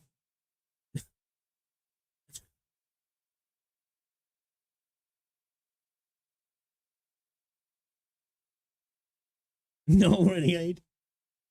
Want to see fish propaganda?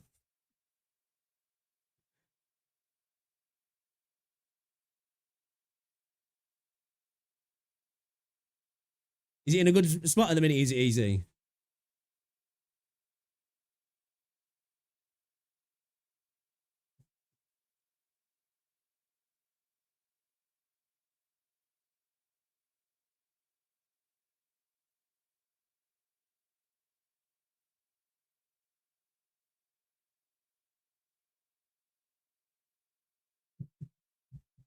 All right, let's check this out then.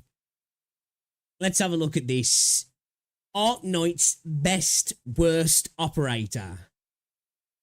What are we talking about here? Are we talking about Wishadel? I don't know. The only thing I can think of there is Wishadel, because of they're so good that they're bad kind of thing. Because it's like if you use them, especially off the bat as well, it's kind of like, I guess you're not experiencing the game. I've got no idea what we're talking about here, but let's have a look what Arknight's best worst operator is then from Small Fee. I almost read that as Small PP. Let's drop a preemptive like, shall we? And let's get into the video then, man. Arknights is, in many ways, an unconventional gacha game. In most other gacha games, it's the other way around. It's not so bad that it's good. Okay. The formula is simple. Kill every enemy and do it fast. If you stall for too long, the game punishes you. Your rewards shrink, your score drops. Think of Honkai Star Rail's round limits, or the... Hold up, let me just rewind. I just gotta rewind there. I wasn't taking that in. Is, in many ways, an unconventional gacha game. Okay. In most other gacha games, the formula is simple. Kill every enemy and do it fast. If you stall for too long...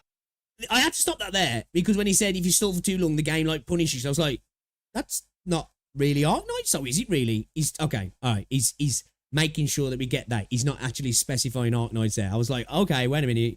Wires crossed. Alright, let's go. The game punishes you. Your rewards shrink, your score drops. Think of Honkai Star Rail's round We all know the real endgame is the timer, right? Genshin Impact. The message is clear. In those games, damage and speed are the ultimate metrics of success. Every character is judged by this standard. Even those who don't deal damage directly exist only to serve it, buffing, shielding or healing the main carry. After all, what good is an invincible tank or a powerful healer if you can't clear the stage before the clock runs out? Arknights, however, shifts this formula. Yes, you must defeat enemies, but that is not your true objective. The real task is simpler yet far more flexible. Prevent them from reaching your blue boxes. That's why the genre is called tower defense, not tower offense. Killing enemies quickly is often the most straightforward solution, You said the thing. but it is not the only one. What state in was this from? Arknights, survival is an art. Through crowd control, just gotta say, we made this guy our bitch, you know? He's still a badass, but, you know, just saying. Players discover entire layers of strategy beyond raw damage. What the fuck is that? Resource systems like SP, DP, deployment limits, and redeployment timers transform every choice into a brushstroke. At the highest levels of play, mastering the art of stalling and crowd control is essential. For new players coming... Stalling is such an incredibly powerful strat in this game, right? Now, you don't have to go down the stalling route, right? But especially somebody like me, who's like running E1, it's incredibly useful. But it's all, you know, obviously as well, it can be quite hard as well with an account like mine, because not everybody is capable of, you know, doing the stalling. You end up having to use a few extra slots to make sure you can stall. Then you lose out on a bit of DPS. Sometimes I love that, you know, just figuring out, right, okay, I know what I've got to do now, but just trying to get the balance of your team right to work out enough stalling defense against your offense and your DPS and all that sort of stuff, rather than just be like, right, I need more damage, let me get a buffer, buff the DPS, right, we beat the time limit, you know? From so refreshing. Titles, this shift can be jarring. The game asks you to unlearn old instincts and embrace a new philosophy. Yet, this very depth comes at a cost. If raw damage is no longer the sole measure of value, then how do we evaluate characters at all? Is a stout defender more valuable than one who can teleport enemies? Should burst damage take precedence over sturdier protection? And how do we even begin to judge pushers and pullers who live outside the framework of numbers compared? Well, it depends. If you got a pine cone, I think that's how you judge your pusher, really. If pine cone's there, you might be on something. Reasons altogether. The answer shifts from stage to stage, from challenge to challenge, which makes sweeping blanket statements about an operator's true worth difficult, if not impossible. When numbers alone cannot provide clarity, we cross into the realm of interpretation. And once you move beyond the quantitative into the realm of qualitative judgment, things get murky. Some characters rise higher than they deserve. Others are cast aside, misunderstood and I think it can be quantitative sometimes, though, because it's like, I suppose, again, though, the power is in the hand of the player, like, right, you know? The beauty is in the eye of the beholder.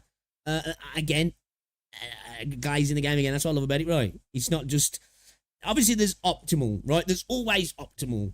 You give the best person the best kit, they're going to do everything optimal, right? Or it's just the variety, man, you know? Underestimated. One man's trash is another man's treasure, and I think that fits in Arknights, doesn't it? Into Arknights, the game nothing beat the short no point combo, right? You a lesson.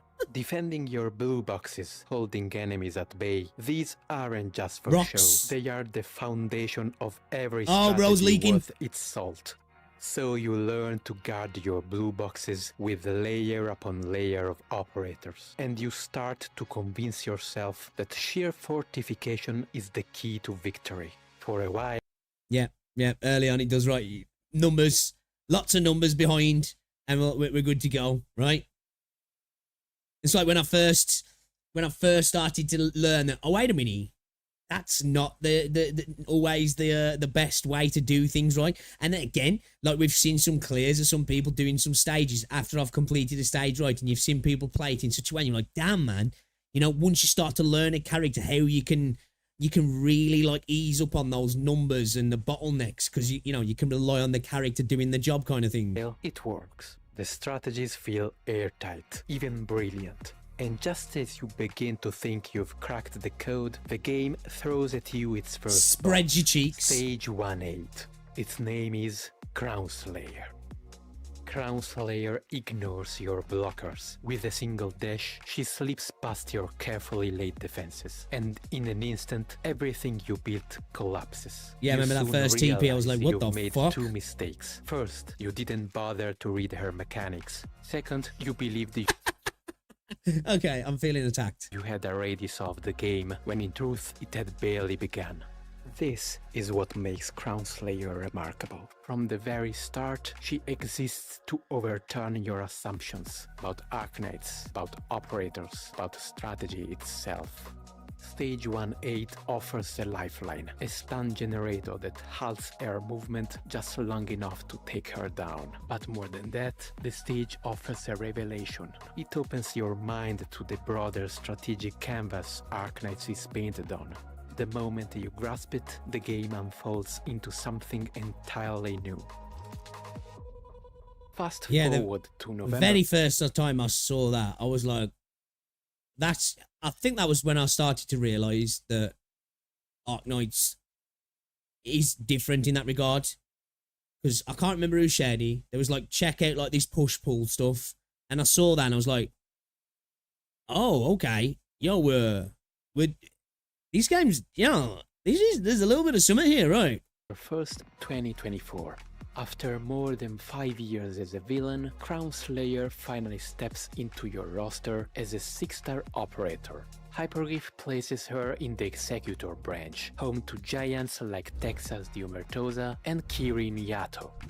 Fans rejoice, streams erupt in cheers.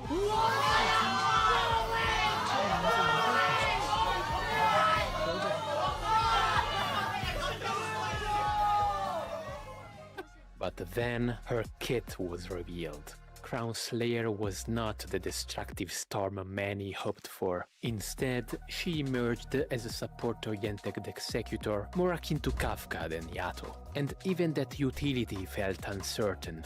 Her first skill, a carbon copy of Project Red's. Her second, a niche tool that reduces enemy hit rate paired with a trickle of chip damage. And her third, it brings a cycling stun that, while unique, comes with awkward restrictions and timing. The verdict came swiftly. One thing about that though, it fucking looks cool, man. You know, it looks cool, man. And without mercy. Crown Slayer was perhaps the weakest 6-star operator in the game. Under these lenses, it is fair to say Carnelian is better than Crown Slayer. Of course, Arknights is no stranger to underwhelming welfare units. Hey, Kathy! Vigil, Lessing, their fans know this story all too well. But every off-meta operator finds their champions, and Crown Slayer was no exception. It does look fucking epic though, right? The animation. Value, the defensive reliability of her second skill, the near-constant stun potential of her third when enemy numbers were small, the looking like a Dragon Ball Z character, man. Offered in a 12-slot team. To them, she was more than just another failed boss killer. She was a unique tool waiting for the right hands. Yet, despite their efforts, Crown Slayer rarely appeared outside of meme runs and parody videos. Her presence in serious content was all but absent, at least until May 1st, 2025. Okay. She does get memed on, right? I've never used Crown Slayer, so... On Arknight's 6th anniversary, Crown Slayer received her Y module.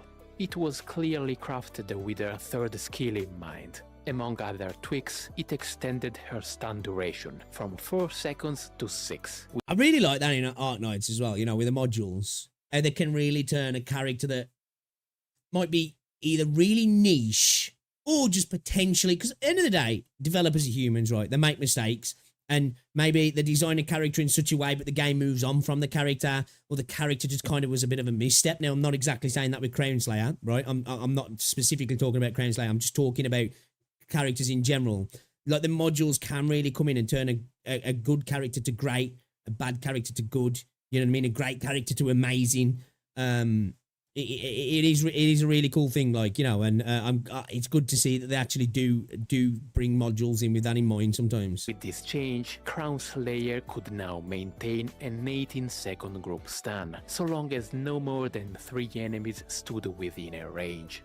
Of course, not every enemy in Arknights can be stunned, but even so, 18 seconds of group control is a rare and powerful tool. Yeah. And because skill 3 makes Crown Slayer both invisible and a zero block unit, she becomes almost untouchable while using it. At last, Hypergryph had armed her. How many units can she do that to in that area? With something for. Well, they literally do nothing. Rip Angelina. They learn their lesson of not making welfare operators too broken like Gladiator. Crown Slayer debut in CCB at number 4 was a big thing. It was thanks to a bug. Beyblade spotted, right? You see that? Any ground uni. Okay. Beatable. Not the raw, There's no damage-oriented weapon her fans dreamed of, but something more subtle and perhaps more fitting. After 6 long months of being written off as so over, Crown Slayer was up to a max of 3. So she can only do 3. She can only stun 3 then, yeah?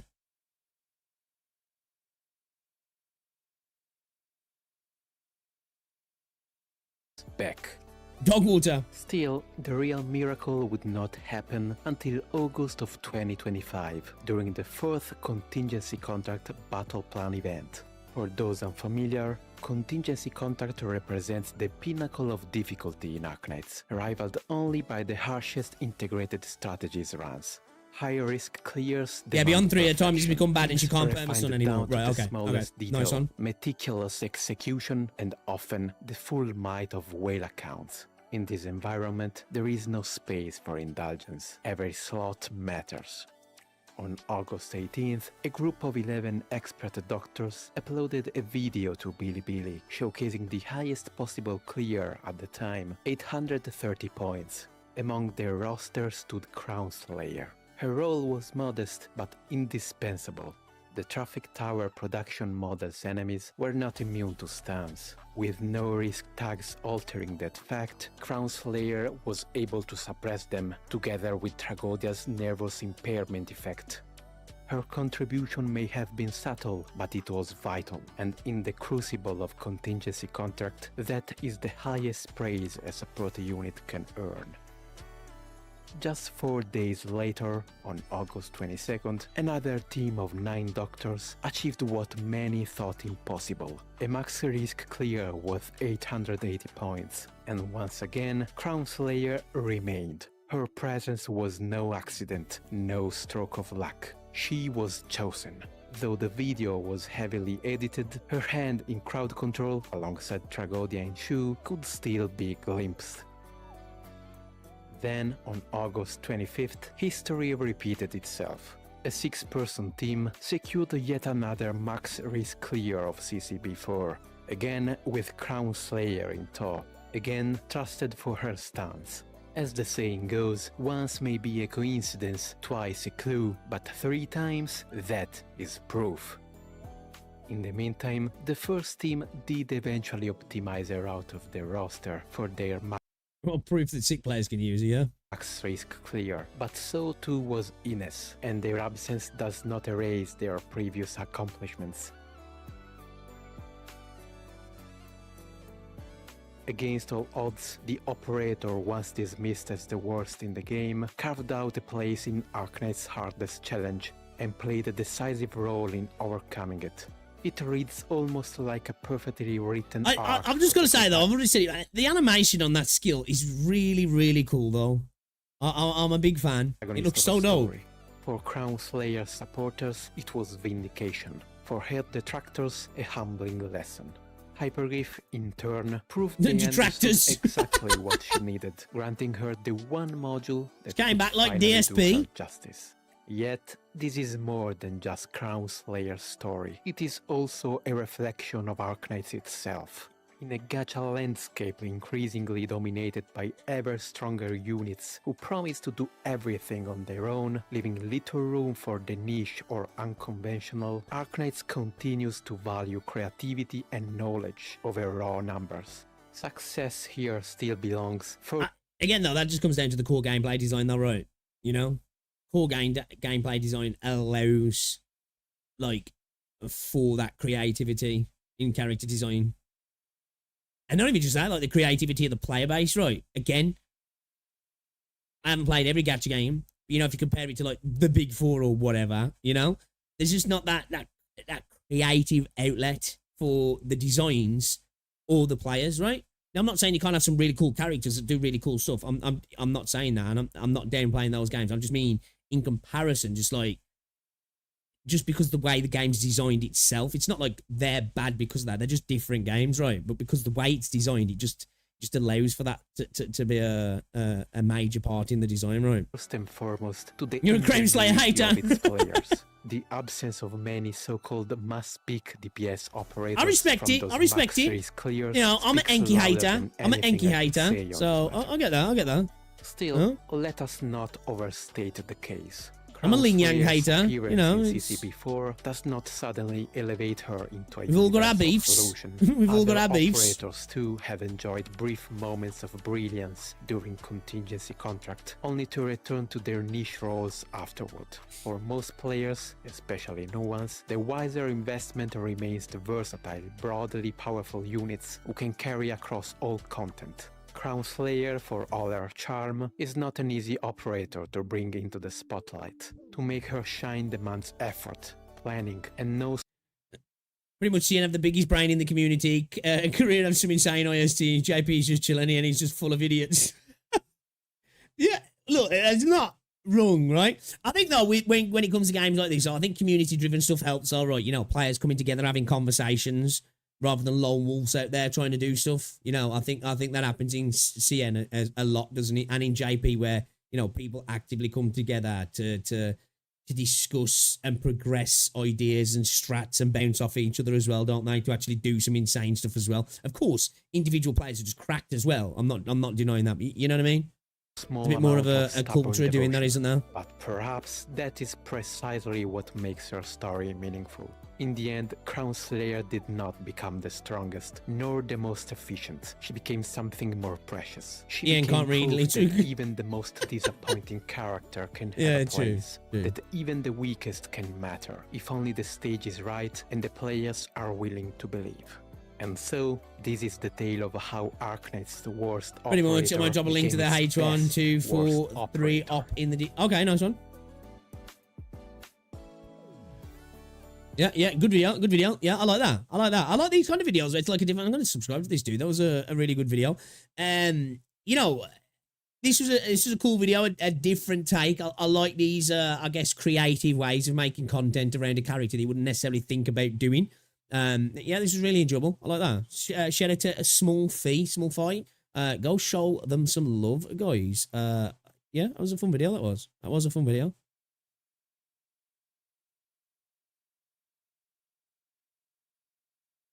Oh, the dog wants to go out. Guys, if you haven't already done so as well, we've got over 100 people in here. We haven't hit 50 likes. Drop a like on the stream if you haven't.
The best player in the end.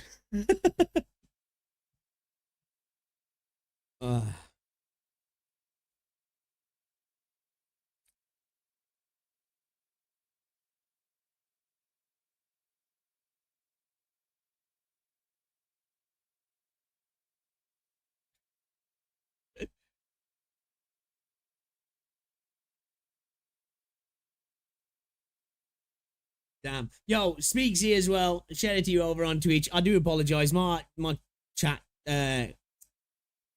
restream chat's broke at the moment, so I can't see all chat. So if I do miss you over on Twitch, I do apologize, guys. Shout out to the people who might be watching over on Twitch. Come over to YouTube though if you haven't already.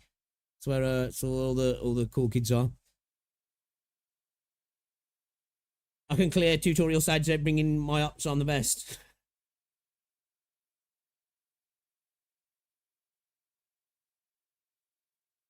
I can clear tutorial stages without following the tutorial. Hey, I can't.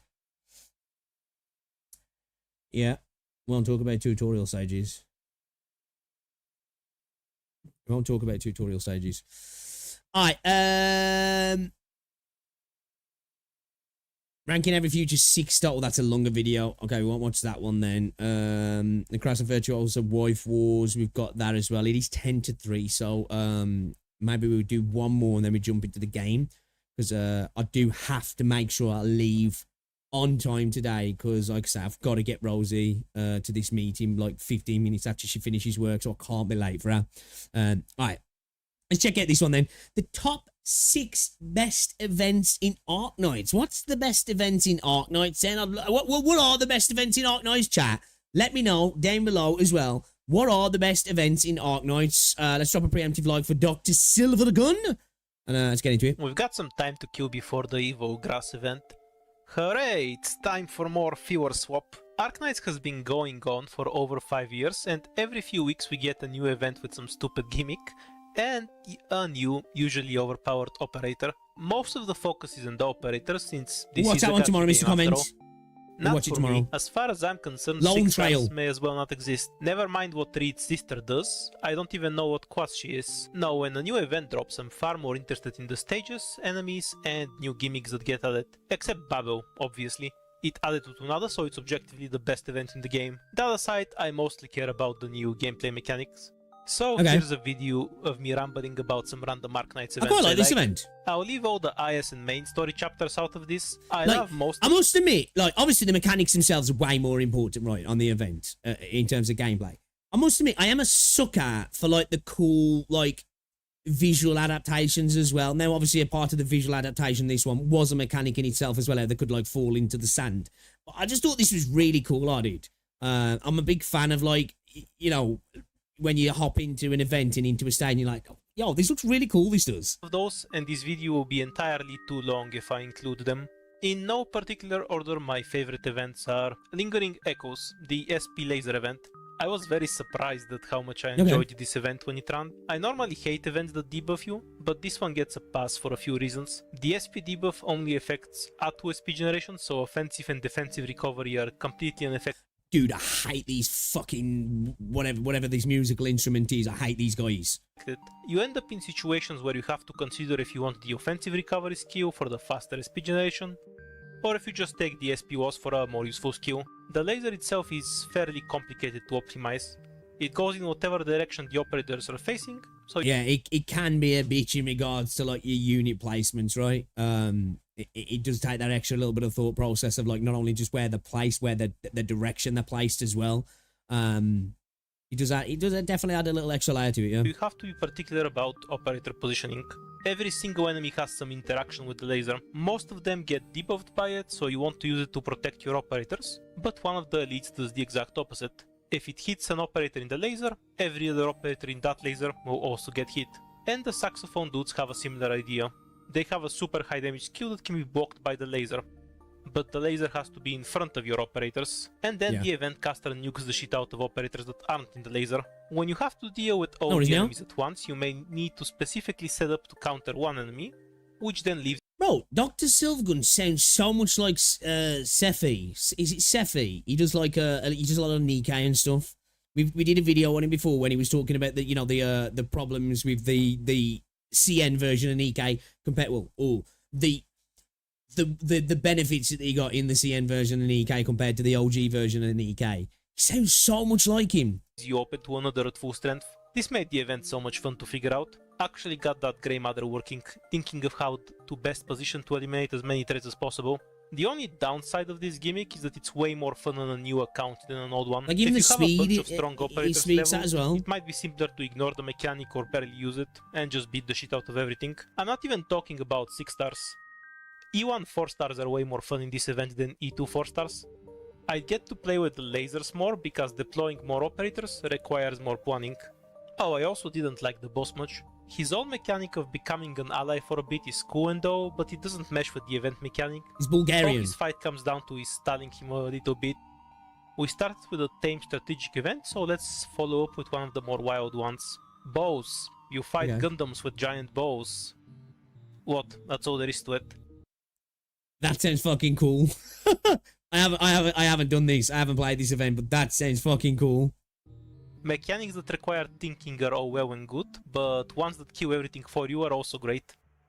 The bows are particularly great, since they can be both of these at once. Yeah, you get to drag your giant bows through an army of robots. But you can also have a ton of planning go into your bow setup to maximize the drag to bow ratio. This looks they fun. also function This looks as fun, this roadblocks, does. so moving I them like around this. changes the map. And on top of all that, the event reduces enemy weight to nothing. You get to see the Dorothy Gundam flying halfway across the map from a gentle whiff. It's awesome. Can you imagine how cool a CC map with these bows would be? Sure, Yeah, you'll have all the buffs. sometimes those sorts of things are cool as well, right? When it's not like, you can have the events where it's like really intricate, cool mechanic that takes a lot of planning and can be quite difficult, and then the ones that like, and maybe less difficult, but still it's like an interesting mechanic and you have to like interact with it on a little bit of I don't know if I want to say a higher level, but you know what I mean. And then you've got ones that are just like silly, you know, where it's just like, let's just do some dumb stuff here. I'm all here for that as well. That reduce enemy weight and lots of room to play with the bows with, right? Alright. Kristen herself is an easy boss but works really well with the event mechanic. She walks up your bow so you can't shove them in people's faces as much. It makes her That's a shame. maps play very differently from You know, it's never nice to the get other ruled. long tail maps, but you still get to use the mechanic again. Bro's messing up here though, right? He needs a point cone. He's missing the point cone, right? Yeah, yeah. For in all sorts Missing of a ways. trick. One of the best events in the game for sure. There's even this whole other gravity mechanic that I won't bother to explain. Go play the event if you haven't. Over the years, events have gotten more and more complicated mechanics to keep them fresh. This is a kind of power creep. In order to keep introducing new ideas, AG is forced to make bigger and more complicated mechanics. By no means does this mean that the early events are bad. Arknights' basic mechanics already make for a fun strategy game, so even an event without any specific mechanic could be great. And the absolute best one of those is Maria Nero. I know I said I'll only talk about gameplay, but I'll make an exception for this one. The event is for whatever fucking reason some Polish gladiator arena with entirely too much ads, and the gameplay captures that so well. Most of the enemies have I love these stage designs though. I do. some stupid wrestler gimmick. The crossbowmen have an impenetrable shield until the 9-volt batteries run out. The axe guy gets angry and hits harder when you kill their friends. The Jesus dude is an asshole. He constantly debuffs the highest attack operator, and the cooldown is so short he can keep multiple operators debuffed at once. Ooh, and then okay. once you finally kill him, does he stay dead like a respectable member of society? Of course not. He revives and starts doing the same shit all over again. The event boss can't Yo, this dude looks fucking cool. This dude looks cool. even revive. Does this guy give a shit? The boss has nothing on him. Oh, boss. I meant bosses. The Sarkaz bros are a classic duo boss archetype. One is ranged, the other is melee. When you kill one, the other goes into a rage, so you have to bounce their health bars to avoid that. It's a pretty involved boss, which is why their stages are otherwise very simple. While the enemies from this event are great, the stages were the most memorable part for me. They don't stick to a single team but borrow tile sets from other events. EX5 even has the Mudrock towers and enemies. Each stage is supposed to be its own arena with its own gimmick, and the varied map designs really conveyed that well. I still remember most of the stages in this event and I haven't played it since the rerun years ago. Also, I lied. There is an event mechanic. You know how some stages will give you some device to make the stage easier? Like the mines in 7.18? This event goes completely crazy with it. The drones carrying boxes spawn on every stage. If you kill them, they give you some device. We basically got everything. Stun mines, mines, SP devices, frame rate, Mines. electric fences. and 200 cool. ingot golden chalices in a bottle. It's all here. The mechanic could have flopped if the resources were very limited, but the event went way over the top with them. EX8 gives you like 10 stun mines, 2 minutes where enemies are stunned. It's been 3 years and I still can't get over how many people complained about this stage. Normal event done, back to wacky shit. The tower Smooth offense. transition. God, I'm so good at writing. Gavio's Summer Vacation, also known as the Tesla Child Crusher. You're rolling around in your self-driving Tesla that's not currently on fire and spot something wrong. A child on the sidewalk during factory hours. Before you can even think, the Tesla AI swams the gas pedal and helps you perform your civic duty. I fucking love this event. You just run over to... Oh yeah, monetization. Durin with cars. You think it would get old for a 3-week event, but no. You can freeze the Durin Gasolina. more than one pass by the car. You can push them into holes or make the cars explode slightly less often than the average Tesla to deal with the armored cars. You can still use the cars for other things, of course, like giving SP to your operators so they can shoot the Durin more efficiently. You can even use your self-driving AI for when you get tired of manually directing the cars. But even after all that, you can still get tired of vehicular homicide. I completely understand. To make Yeah, like this sort of stuff's cool to me. Like when you get to really use the stage mechanic itself, you know. Just like little thing, like, you know, in the recent CC, you know, when I figured out that, oh, okay, the stage mechanic itself, by increasing the risk, is really what like makes it, you know, the act of making it harder in itself makes it easier, right? Because the stage does the work for you. You just do that initial thing and then the stage does the rest of it. Like, I like that sort of stuff. It makes our lives easier and more efficient, but something real and human is lost in the process. Sometimes you need to do the deed with your own hands, so you just leave the car at home and do it the old-fashioned way. This is the craziest Arknights ever got with the event gimmick. It's so strong that it can beat most of the event stages on its own. It felt like having 2 different stages for every level. One with cars and one without. The boss itself is a drone because the child in it realized the only safe space isn't on the ground. A beautiful fantasy, but you'll inevitably bring him back down to earth. Time to go back to the Polish arenas for near life. Hey, you know, as Michael Jordan once said, right, fuck them kids. You gotta teach them about the future that they will inevitably realize. Life is harsh, right? Shoot that fucking drone. Get it? Arknights writing peaked right there. The posts themselves are very nice people, but they do tend to fly into a murderous rage if someone implies they're Eastern European. Why are all the lights off? This was one of the harder events in the game. While it had a couple of exploits, the event gimmick is purely a debuff to your deployable tiles. Operators can only be placed on light tiles because they're afraid the dark tiles might have Eastern Europeans on them. Enemies get some buff from the darkness and somehow the ones that don't are consistently more annoying. Massive AoE attack casters, the anti-armor global range archers, the backstab guy, the drug addicts that rush you when you point a flashlight at them, just everything that the boss does. Every enemy can be a pain in the ass depending on the map. The event had a ton of fun maps that required a bunch of planning to optimize. Because the darkness limits your deployment options, you always had to consider how to approach the map. Do you just cluster around the available light? Again, man, there's so many different ways to enjoy this game as well. That's one of the things I love, man. You know, when a stage forces you to really plan things out and then obviously adjust when you inevitably fail as well. Or do you attempt to travel across the map for a better position? What I liked about both this event and Lingering Echoes is that I had to be very particular about my deployment order. In most events you can just throw a bunch of operators. As long as the last operator is relatively tanky, it's fine. In this event, the enemies are extremely effective at messing with your deployments between the global damage archers, accidentally activating the drug addicts, and the knights more backstabbing you. Make complete sense why the boss doesn't interact with this mechanic at all. The event is oppressive enough without him. Not to say the Blood Knight is that a flying blade? He's a pain in the asshole on his own. Between is that his blade? Potential infinite revives, constant stun spamming and having a ton of stats.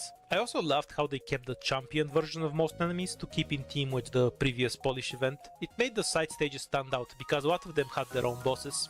My absolute favorite from this event was NLS3 challenge mode. I just finished doing the normal mode with 5 operators. Took one look at it and thought, I hate it when the challenge mode just adds extra stats, so I have to use another operator for nothing. It feels boring. Then instead of using another operator, I spent all night grinding it out and about 30 OP, figuring out how to spread out the million different caster explosions so they don't wipe my whole squad, until finally in the morning I realized, guess I only needed 5 operators after all, and a lot of other stages got the same feeling out of me. I just felt interested in grinding out a bunch of random stages because of the tile restrictions and various. So when you kill the guy, he spawns those blades, and if they reach him, he revives. Oh, okay, that's interesting. Threads post some interesting questions. Nothing wacky, just a solid, challenging event with a ton of good stages. Going over all these events, I can see a common theme. I enjoy the events where there's incentives to use the entire map. On the other hand, I dislike events that boil down to camping on a certain zone, whether it's a blue box or red box, with all your operators. The events where I have to hunt down the drones for equipment, figure out how to safely deploy across the map, or spend operators interacting with some system are the ones I enjoy the most. This being the case, there is one more event I absolutely need to mention. We talk a lot about power creep, but it's always been possible to use a bunch of 6 stars to AFK and completely ignore the event mechanics. The only thing that's actually changed is what specific 6 stars you use to do it best. And during Suzuran's event, AG had seen enough AFKing. Oh, you think you can just ignore the event mechanics, do you? I really hope that when Enfield drops as well, that characters drop with events, you know, like stories, like gameplay mechanics, little extras as well that are like separate from the story, so they can just be crazy, even if they're just like contained little stories, but they can go a little bit further with them. Then, right? You know what I mean? Because obviously, I've said this before. Like, I don't mind when characters and banners drop and a character gets put into the story if it naturally fits the story, right? That makes sense, right? New characters out, the story was going to that anyway. Cool. But I think, one, when you have separate, like, self-contained events and stories as well, it doesn't force you into shoehorning a character into the story, but it also can allow for, like, you can have, like, a more whimsical event or just something, like, stupid and crazy and light-hearted, right? Because it's not connected to the MSQ. It's just a little thing that's attached to the it might not even be canon, so to speak, as well. Like, you know, I'm happy with them throwing in stuff that's like, you know, this isn't really a thing that necessarily happened either. It's just like, we're just gonna have fun with it kind of thing. They don't do enough for you, huh? Here's 20 enemies with like 1,000,000 health, 3,000 attack, and a big fancy tower that kills them. Oh, you don't want to use the tower.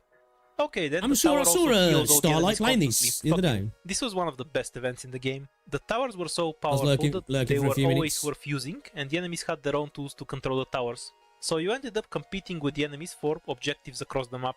The towers were the key of the event, yes, but they didn't completely trivialize it either. Since they did max HP based arts damage, they were great against certain enemies while tickling others. You still needed to pawn around the enemy units, even if you had all the towers. And then you throw Mudrock in, who, much like her operator version, is a massive brick.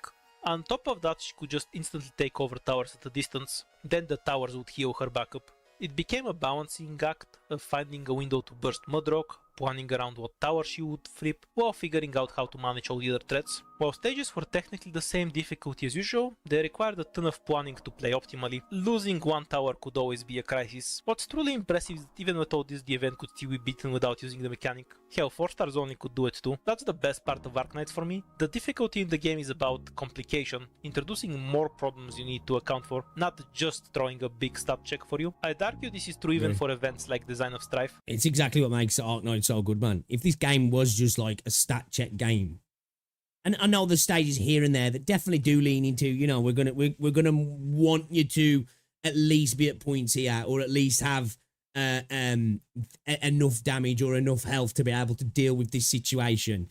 It's like, it's not the core of the game, right? This game it just wouldn't be great if it was like that. I just hope we get more games like that, man. I get it. It sells to make stat checks, right? And then bring in stat sticks to beat the stat check. It sells. But I hope Enfield's not that. And I just want to see more games not be that in the future. Like, you know, Wuthering Waves seems like it's getting more to be a little bit more like that. The first year wasn't like that.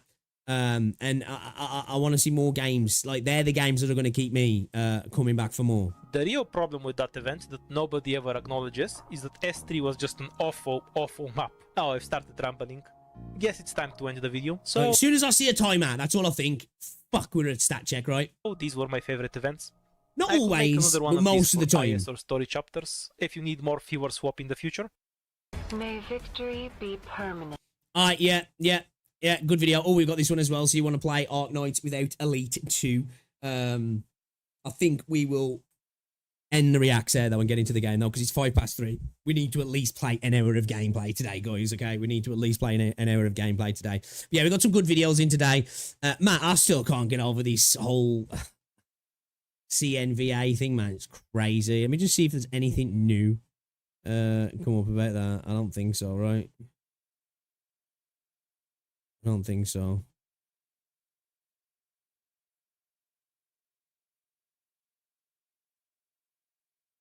Yeah, no, okay. All right.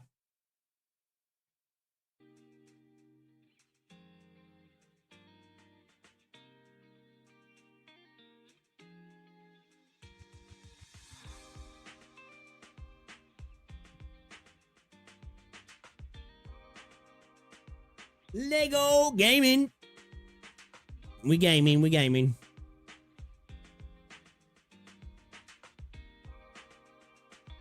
I'm playing more Reverse 9. Well, I haven't for the last few days, of course, because I've been offline. But I've been getting really into Reverse 1999 again. It's such a beautiful game, right? It's just beautiful, you know. It is just a gorgeous game, through and through. You saw something dirty on that feed, yeah. It was censored, but yeah.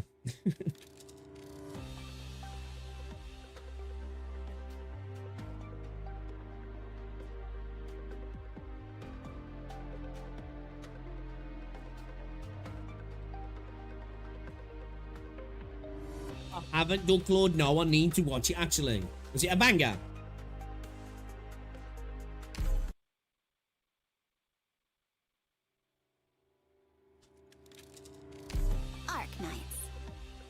Arknights. Uh-huh. My eyes are all brooks.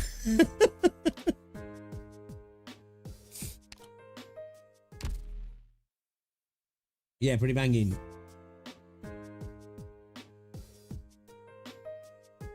The new character looks so cool.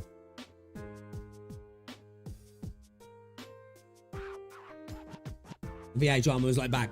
Well, that was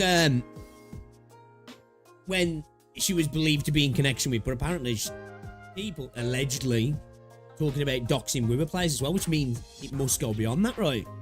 Because Woo wasn't out then. I like the video going up probably later actually. You can check it out. It's fucking crazy, man. Augusta is so broken. Hey, oh hey, boss. So, I'm Jay. It looks like was it Ayuna or whatever her name is? She looks like she's very much built for very much built for Augusta, yeah. I think she'll benefit Gian, right? For the heavies, right? I believe. Hop car from Operation Reserve Team A6 reporting in. Is it Iono? Iono? I don't know, fucking know. I ain't really been following. The chick with the fucking disc and the blue hair. That's Iono, yeah? Iono? Is he? I don't know. I might be wrong. The chick with the blue hair and the moon, because like, isn't it like the sun and the moon? Or that thing they were playing off? Yeah, it is, yeah. It's pronounced Una. Oh, okay.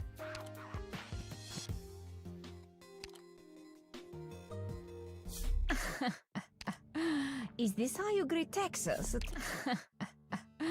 Is this how you greet... It's pronounced foot fetish. Texas too? True. True. Is this how you greet Texas? Is this how you greet Texas? Is this how you greet... Is this how you greet... Is this how you greet Texas? Is this how you greet Texas? I like that one. That's a good one. Easy that was. That one's tickled me. It's tickled me more than it's tickled fucking Lappy. Is this how you greet Texas too? That was a good one still. I like that. Uh-huh. I'm listening. It's tickled me. Ah, a warm place.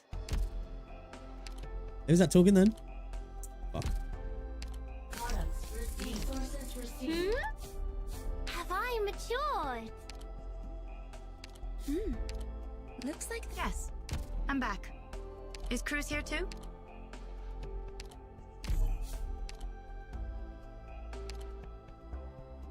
Oh.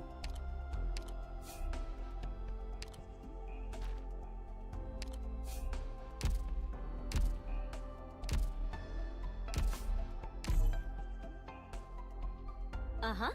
I'm listening. Play Icebreaker. So you great, Texas. It's a little cloak fucking throw as well. The little flurry.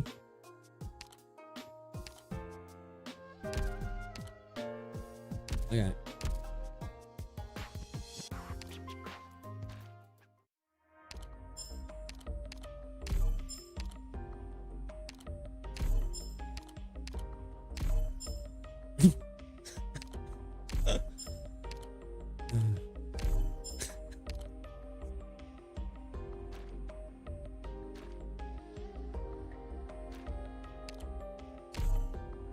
Bro, a one-off. I wouldn't mind getting bagpipe as well, man. A one-off.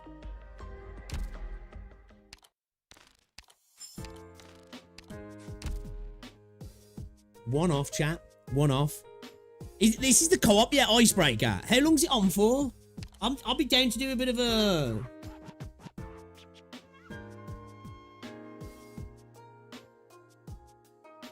Just can I play that with you lot? The Icebreaker. Maybe we do a stream.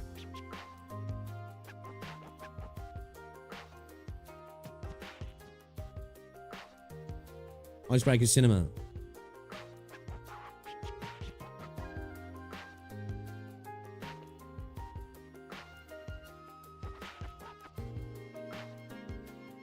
Spam recruitment. True, yeah, I could do that, couldn't I? Any news on Enfield yet? Well, because of fucking the CN female rover VA being a bit of a crazy fucker, could cause problems for Enfield because she's supposed to be the female VA for her as well. It looks like she's going to be having to get recast. Yeah, I can play with you guys. All right. Never mind. Maybe we'll do that then. Maybe we'll do that then. All right. Pain chat. Let me just hop on practice set because I don't know why I'm doing that. I was going to show the squad. So we're not there, right? We're not there. We can survive to the second phase, chat. Okay, we can survive to the second phase. This setup though, we're not able to avoid the burn, right? Basically, because we kind of needed like another redeploy. So I'm kind of just like tanking it, which I know is not the best because it's not really allowing us to go into the second phase quite where we want to be, you know? We ain't going to beat this today. That is a given because we have to finish on time today because I've got to get Rosie somewhere. We have to finish on time. But we're still a bit off. Just bring the E2 shoe. Maxi Alpinus, yeah? Like, we can stall her. Okay, really. We're okay at stalling her and getting into the second phase. Where we fall apart in the second phase, usually, is we leak as the bears come running in. You know? That's usually where we fail. We survive the phase, but we've usually lost one of our healers as we go into the transition, and then we lose the units that are holding there, typically or PP, U, or even just like Midnight and Gravel at a panic deploy. But that being said, we've not really played this stage much, guys. We kind of are coming in fresh, if I'm honest. We're coming in fresh with a little bit of a bit more of an understanding of the stage because obviously with me being offline, I haven't been playing it on phone. I've just been doing my dailies. So I haven't been able to practice the stage. I played a little bit yesterday. And I played a little bit the day before we lost the internet. So we're still kind of right at the start, you know? Right at the start. My poor medics are overworked. They are. But, you know, we run a tight ship. Not much holiday pay. You know? 6 days a week. So, yeah. You also need to bring him in. Yeah, I was thinking about, bringing, like, a gummy or a spot. You know?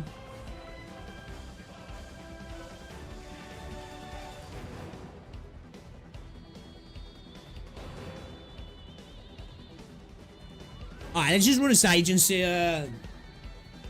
what it is. We'll assess the damage, chat. We'll assess the damage. Because like I say, this is going to be our first proper runs again. Because like I say, we haven't been playing, so you know. Let's see. Which insect is falling into my trap?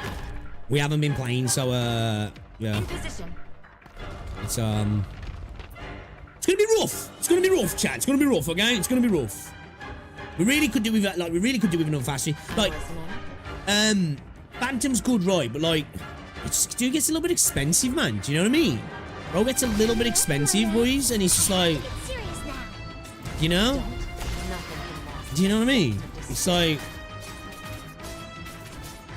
Everyone, follow me!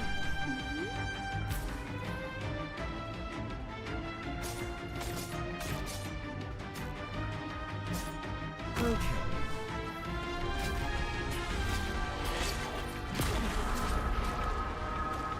Target marked. Here we go, man. Start paying the price here, ain't we? My rats. Don't worry. You'll be okay in no time.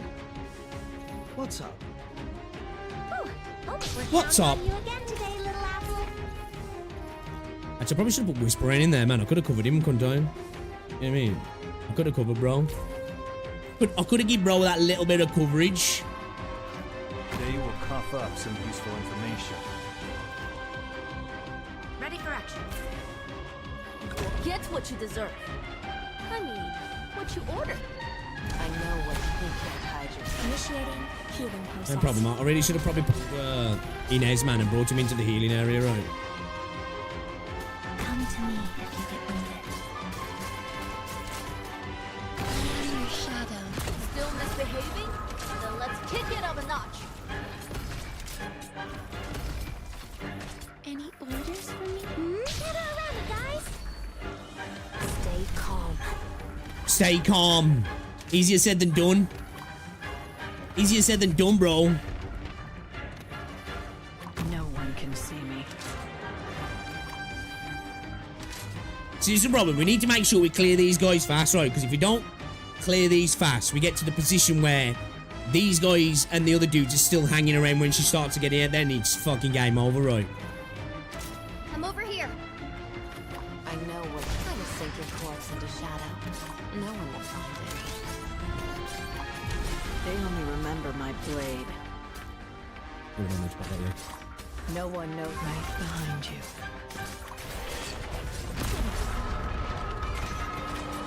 We'll take the burn. We'll take the burn, chat. We'll just take it. We could really have it. We could really do with a little bit of extra cover for OPP, couldn't we? Because bro's out here kind of getting I hear them. kind of getting Support incoming. They only remember my blade. just deploy point cone and Sean, you're automatically win the stage, right? See, like, really, in this situation, I need to pull these two back to here. It's like, we can probably, like, you know, Gravel or Midnight can probably hold it down here with all the heals if you keep everybody alive.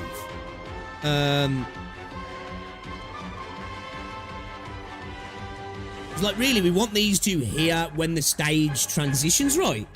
Because they can take the brunt of the damage and healers can be healing them and trying to keep them alive, right? And then, because the frontmost facing unit takes the damage, right? I'm writing that, right?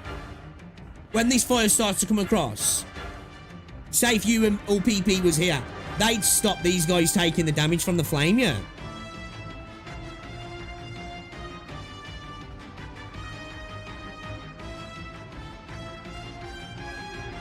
I believe so, right? I believe so. Reckon we got time to pull, bro? I will handle it. They only remember my blade.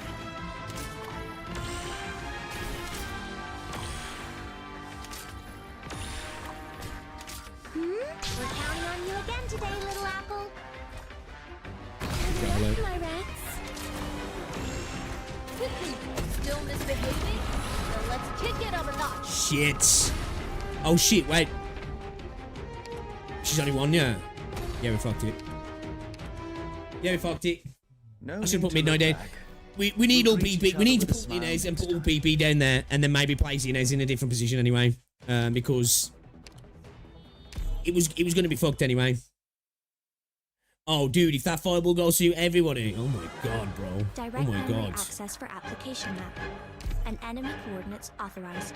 For real, Stand it'd be by. a In position. pure pain. You better gamble for it. Who am I gambling for? Who should I be gambling for? Who should I be gambling for, chat?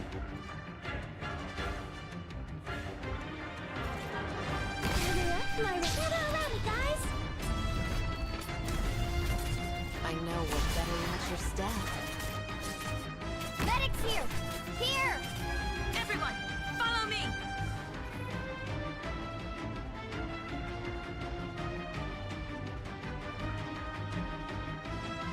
Archie charging.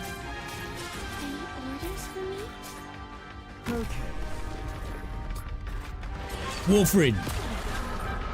For what reason? What's the reason there? What's the reason there? What's the logic, chat? What's the logic?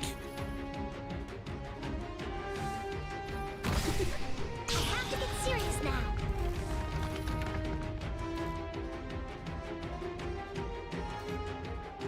Let me dispel the pain.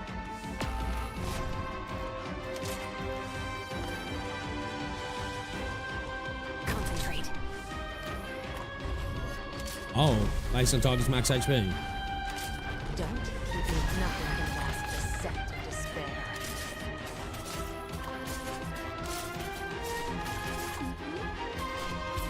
I know what to do.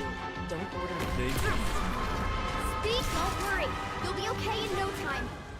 No one can see me.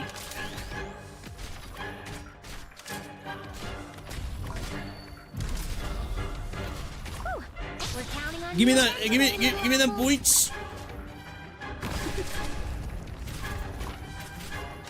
They only review Get rid of him as quick as possible. Domain. Everyone, follow me. Injections are ready. That's the only problem there, man. Where Whispering is, she's not really helping out. Initializing. Not really helping your girl out, is she, man? So long as Probably you couldn't get a. have some help. Hidden mode enabled. Oh, he's going tits up, boys. He's going tits up. We probably could get a better I'm listening. if we had a silence here, right? Maybe Whispering behind, so at least silence can get the fire removed, right? The debuff removed. Support incoming. I know what to do. You can't hide your fear. Okay. All right. She's free. All right. So what's it? S1 heals based on target's max HP. Right. Okay. She has the highest. Ooh. And what? She's in the Colonel banner. Fuck. Then we are really gamma, right?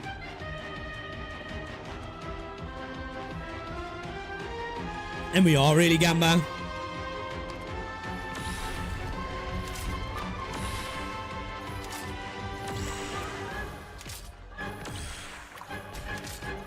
Quickly, time to swallow, huh? Try to behave yourself next time. Let's just keep Inez alive a little. It might have been a little waste, to be fair. No one knows my time. We're counting on you again today, little apple.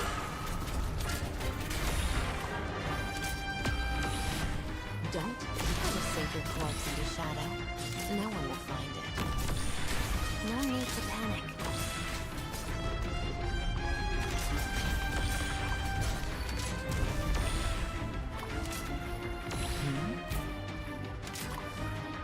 Leave it to us. We're about to get our cheeks spread, ladies and gentlemen. It's gonna happen soon. It's gonna happen soon, ladies and gentlemen. I can feel it. I can feel it. It's coming.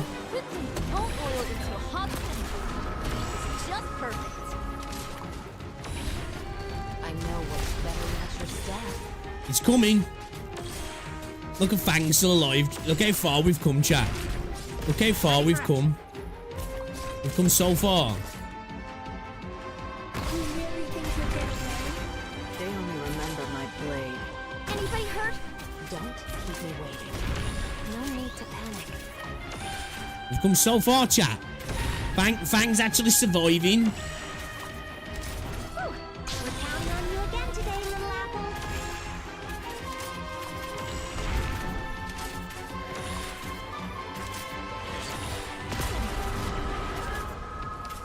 We've got to get around that, ain't we? Should have really popped the. I should have really popped the drone in anticipation of that. But could we have survived that?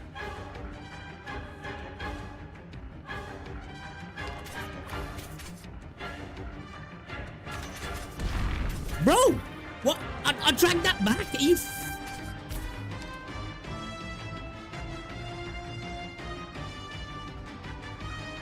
Now I'm cooked. Now I'm cooked, chat. I am absolutely cooked. Bro, I tried to drag that back and cancel the deployment and fucking put it down here.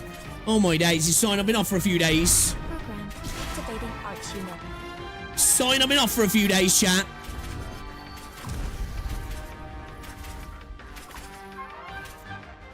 I'm listening. Ooh, almost got it around me, guys. Don't think that hides your fear.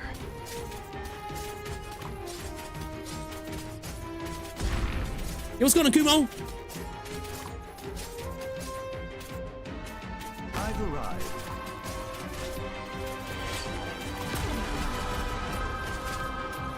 Deploying.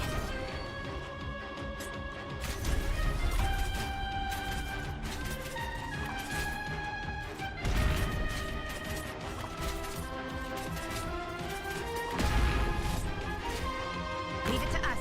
Ooh, get it around me, guys. What's up? Don't nothing can mask the scent of despair. Deploying.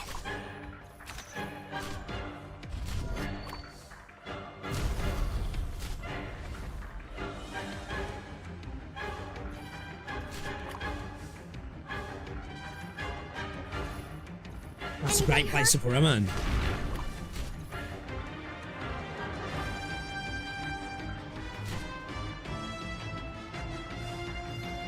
Nah, it's not, because we really need to keep the heels on the, Everyone, follow me. Should we put her Come over there? here. So we're gonna need her to... We're gonna need her in that position when... Yeah, let's retreat her. See if we can continue on. We just, This is it is. I'll heal you.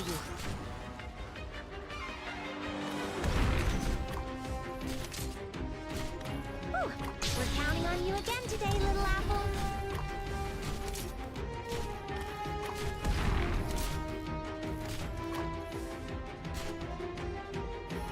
I'm listening.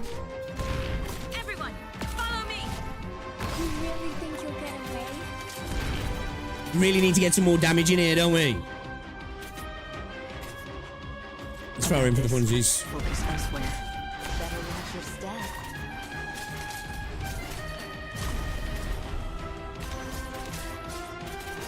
And we're barely doing any damage to her here at the minute. It's serious now. Meet your death. Alright, we lost Whispering.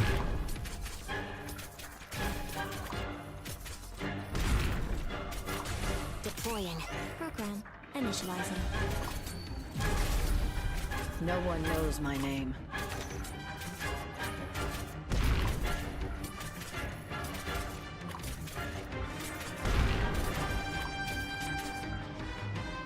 Anybody hurt?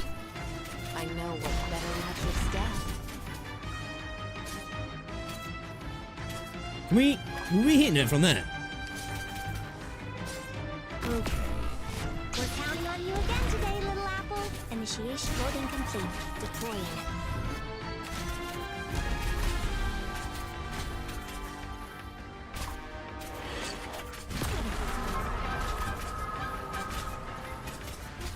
Yeah, we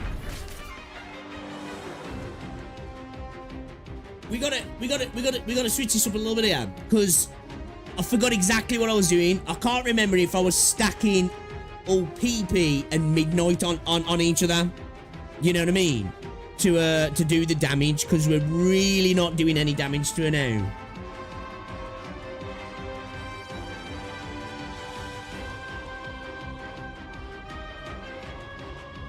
You know?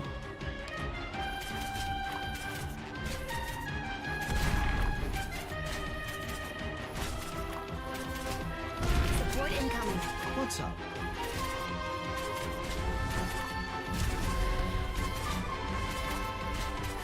We're counting on you again today, little apple.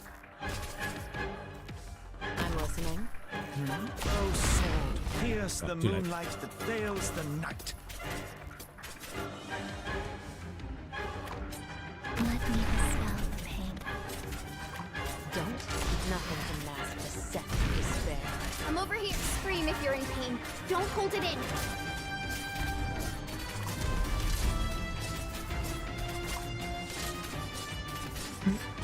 Bro, this is gonna take the entire stream.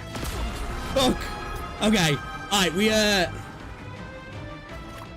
yeah, I'm gonna Do we just pull all PP? And see if we can I hear them. Leave it to us. see if we can make it happen. Stall until we can get all PP out, maybe.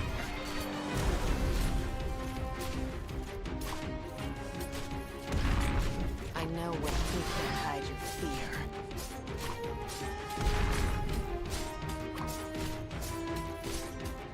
Thrust. Hurry up, my rats. No one can see me.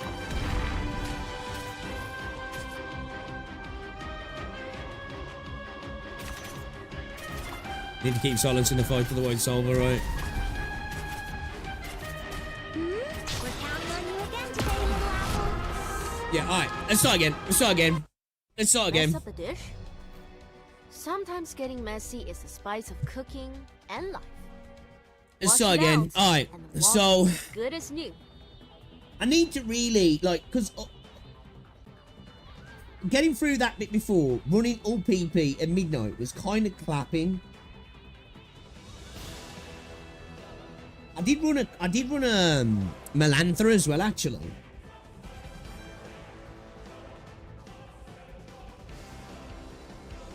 Yo, Glitter, what's up, dude?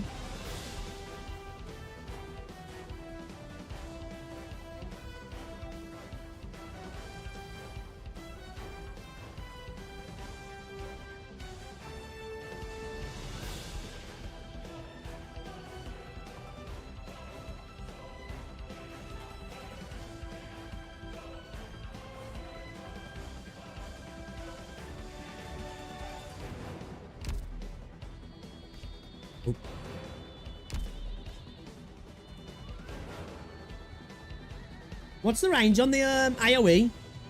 Is it a cross of like 3 tiles? So is it 3 tiles horizontal and 3 tiles vertical, is it?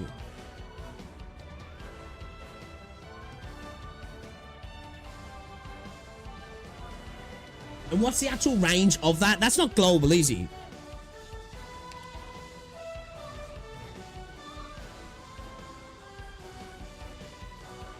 Oh, it does detonate all allied units.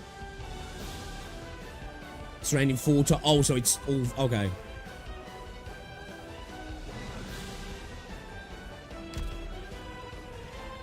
Okay.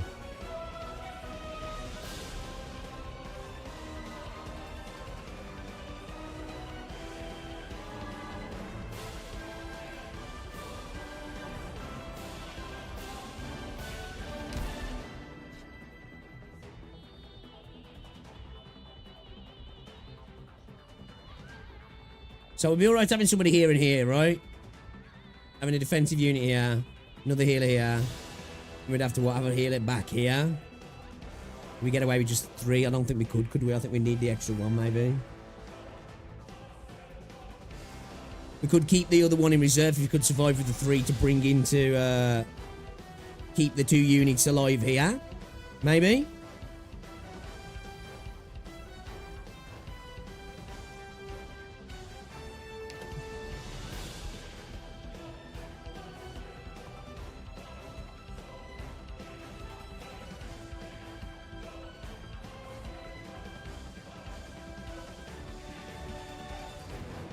What if I mean like Melantha, man? Like, would Melantha be good to clap,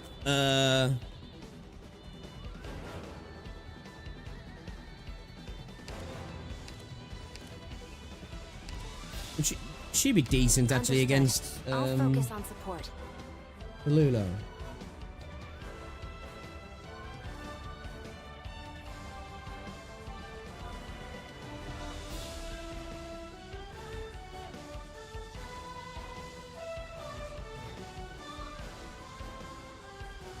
We could probably drop Ascalon as well. I'm really only using Ascalon to get rid of the casters, if I'm honest.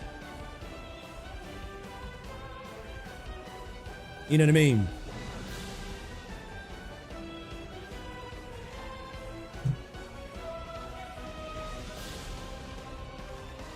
Where would I put Melantha? Melantha would probably... I'd throw her in to cover up a little bit of something over here, bro. I'd throw her in here. Bring in Inez in as well, maybe. In fact, what I did before getting to the second stage, I was rocking all PP here. And then I think if I remember correctly, I think I kept dropping Midnight in it periodically and I was running Inez off here.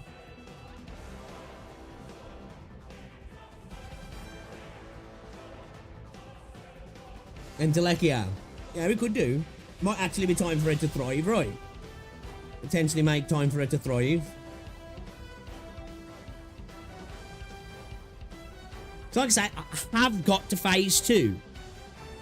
Like, where I fail in phase 2, though, is I fail to keep these 2 guys alive. And then we're in a position where we get rushed by the bears. Right? And then, because obviously, medics are gone, bears are gone. Where, like, I mean, the bears get through. Obviously, then she pushes through. I need to, once I've killed these guys, be in the position to keep these 2 alive, which entails should keep my medics alive. Which entail then should allow me to then deal with the second phase of Tallulah. And then, you know, I can bring in like maybe like Melantha. You know, like Gravel, Fang. Would they be useful against the crystals?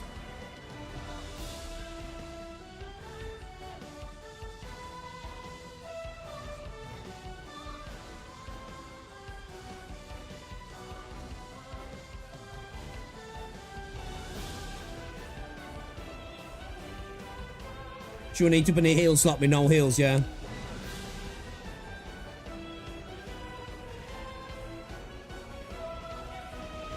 The only support unit in here is moral support.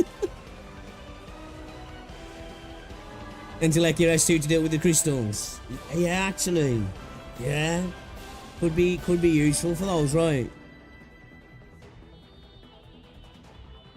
Because, like, I've only interacted with the crystals slightly. Do they do true damage, the crystals? I don't think it tells you on this, does it?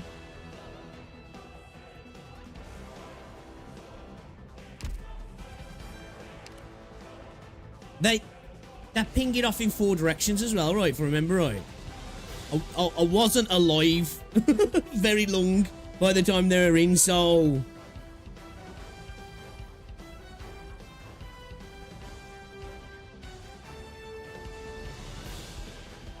Crystals are in stage info.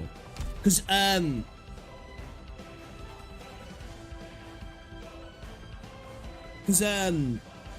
this stage is definitely a roadblock. It definitely is a roadblock.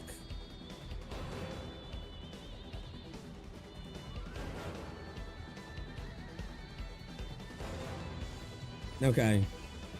So is it basically the energy aggregate, is he? The same thing, yeah? Just use J to 1v1. Why are is Jay so good for shit like that though? Like, I've heard a lot of people saying that with Jay. What character is Jay?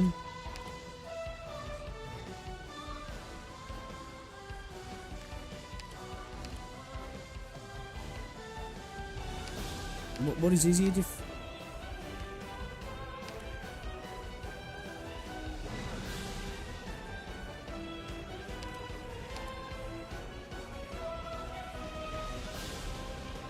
I don't think I have used Jay before.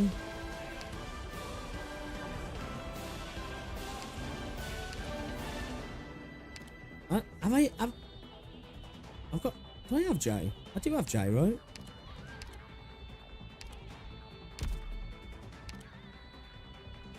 Have I gone right past him or something? I'll trip him.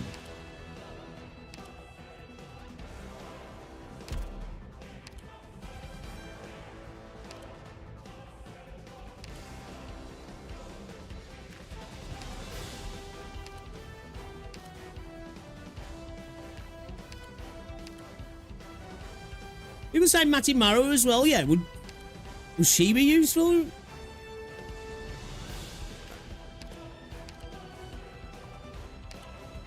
Am I just like strolling past, bro? Yeah.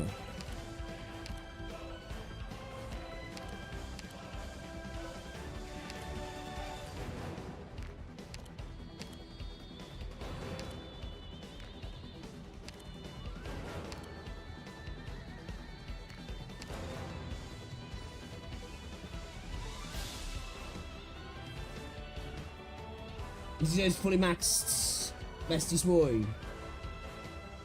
Yeah, I'm straight up scrolling past, bro. Honestly.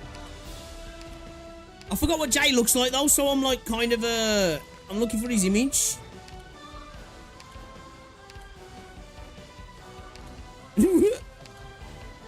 Bro's camouflage chat, man. What the fuck?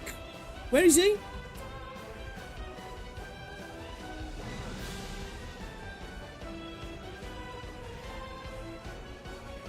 Masked one. I think it's because I don't know what Jay looks like, man.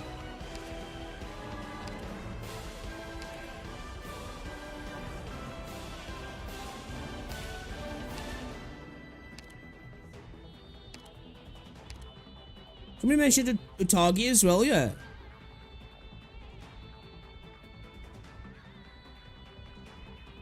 Which is the specialist symbol? I don't know the specialist symbol. Is that the bottom one? Okay, yeah, Jay's here. It's because I think Ethan was taking my line of sight off him. Why is bro so good though?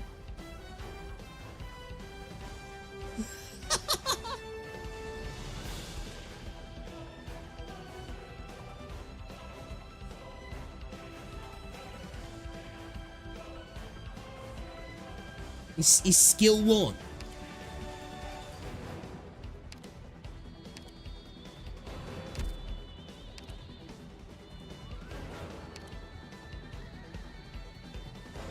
I need to build him though, man.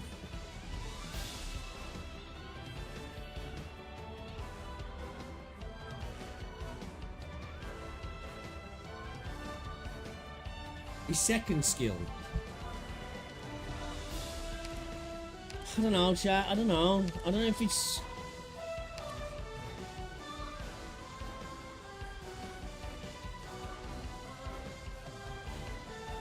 Maybe.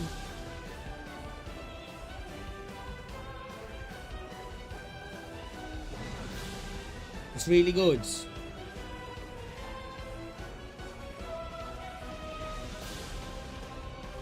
Yeah, I don't know if necessarily it's like...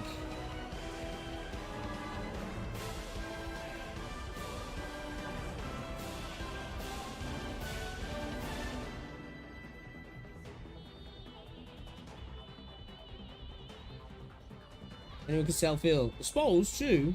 True.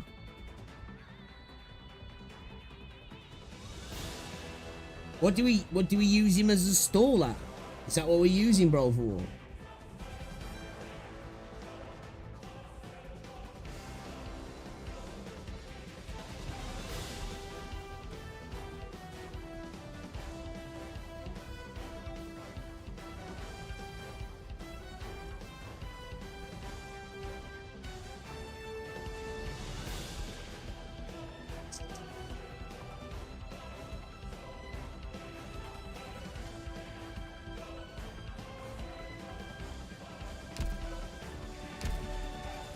Myrtle will be on the field most of the time until second phase because she'll come in late and end up getting pinged, like, you know what I mean? But for the most part, she will be on field most of the time. I got Mats to fucking... I got Mats for his skills. Oh, 2 seconds. Reduced redeployment time, but DP cost is not refunded upon retreating. While deployed, 3 DP are consumed every 3 seconds. Is that going to be like, is that going to cause us an issue, though? Obviously, I know we got Inez on the field and Fang as well, so early on, you know, it's not going to cause us issues, but I feel like... Not using Amir now, she's E2, isn't she?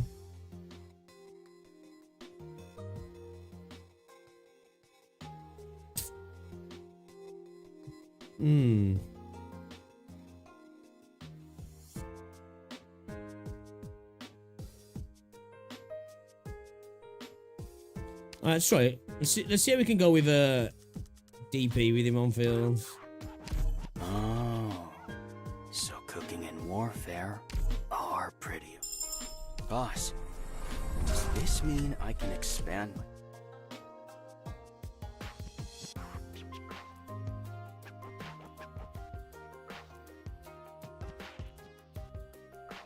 Yeah, I didn't use it. I didn't use Amir in JT8-3.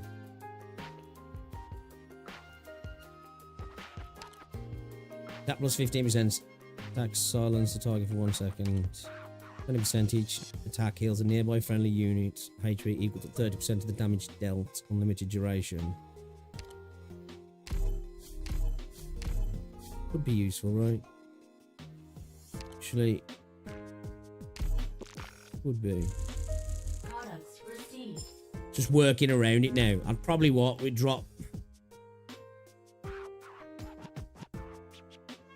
Ascalon maybe.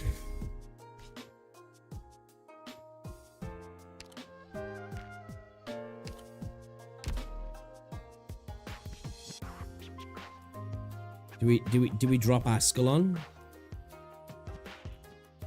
I don't want to use my advanced materials.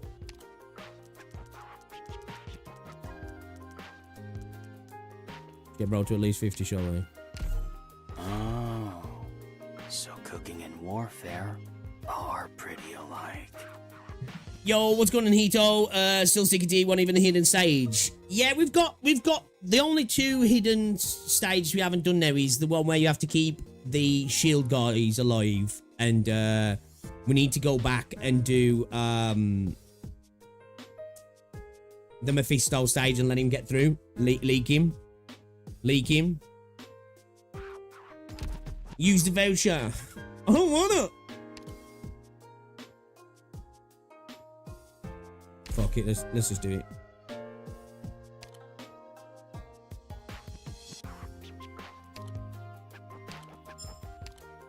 Disgusts me, that does. Chat. Fuck off.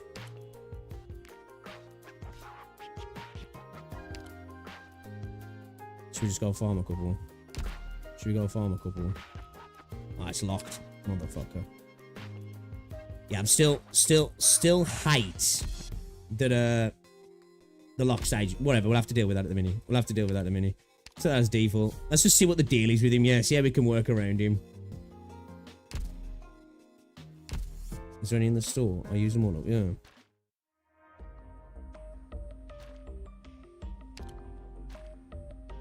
Which one is it that we need? Broke! Yeah. Oh, shit, dude. The skill summary, yeah. Blue skill summary. Will there be any in the certificatos?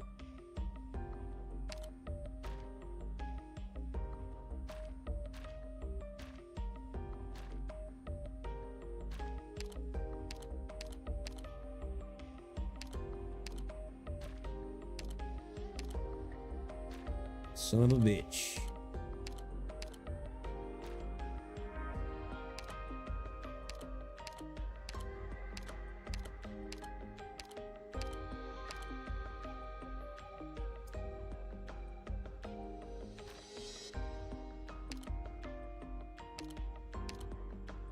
Oh, fuck. The wrong shop. The wrong shop. All right, we'll rock with it. Let's see. We ain't clearing the stage today anyway, so let's just try and see how we can work Jay around then, because I've never used Jay, so...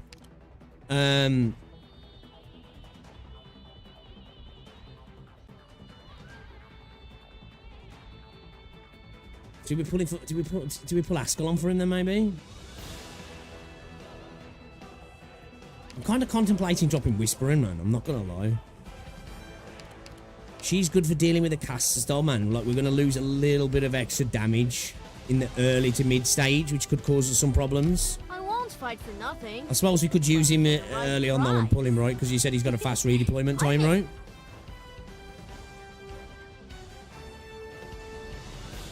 Kind of contemplating bringing in, like, Gummy or something. You know what I mean? I ain't been able to farm for, like, a week, guys. You forget. I've been offline for a week, man. I've had no internet. I've had 0 internet for a week. I got cooked by Virgin, man. You gotta remember? You gotta remember, chat? It's first day back playing the game on PC. Well, I did play a little bit yesterday. Tell a lie. Tell a lie. I did play a little bit yesterday. Not gonna lie. Doesn't count, though. Pixel got banned from the internet, right? For real, bro, man. Got fucking... Okay, so he's cost of 5. Would it be worth bringing him out early then, or not? Anybody hurt? I have to get serious now. Is it actually worth bringing the dude out early? Target marked. Everyone, follow me. I don't know bro's deal.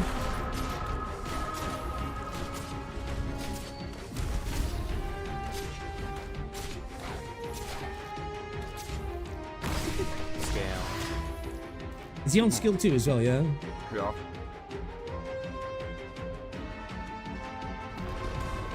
Okay.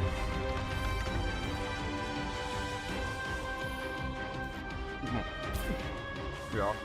Need him in the heal range, right? Okay. Don't keep me waiting. Put a sacred corpse into shadow. No one will find it. I know what to do. Don't order me around. They will cough up some useful information. I'm over here. Scream if you're in pain. Activating arch unit.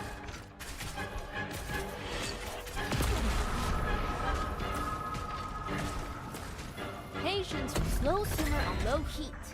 Patience is not optional.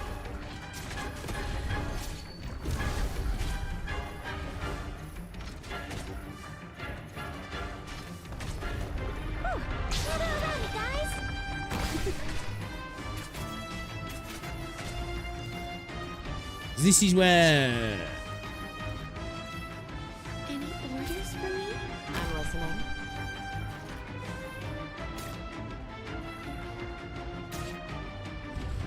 Stay I calm. can get away with that there. Maybe put Whispering back here, maybe? Will she cover all PP from there? Could have pulled there. Fuck. Okay. See, now, I've got to work around this now because I'm going to have a little bit less damage here to be able to deal with these casters, which might cause us a problem going into stalling Tallulah.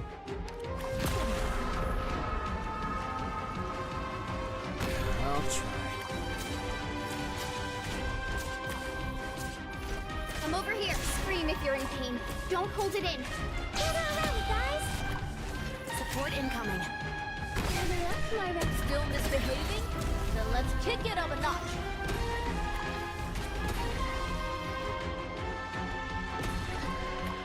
In position. Any orders for me? Who takes joy in the fall? Yo, OPP's sick though, isn't he? Fucking dude's dope.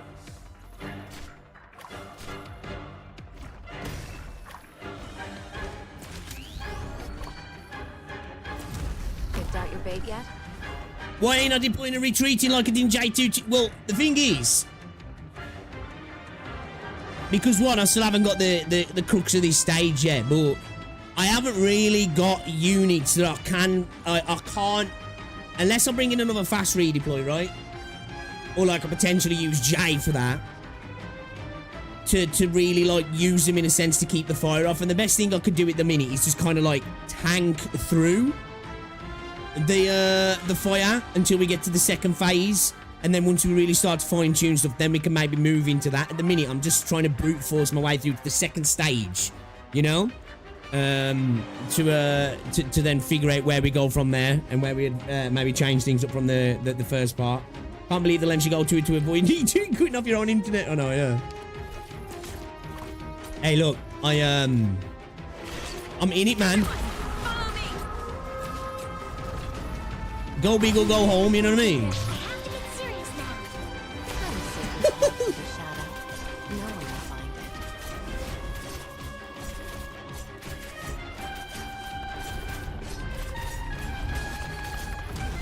Understood. Support incoming.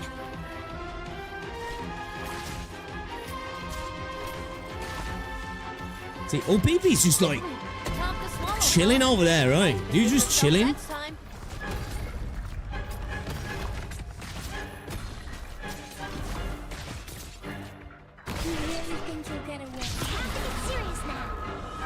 I know what to do. Don't order me. I know what. Nothing can mask the scent of despair.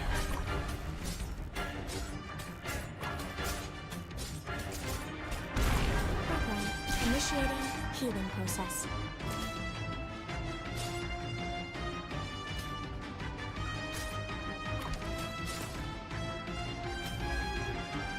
Let me dispel the pain.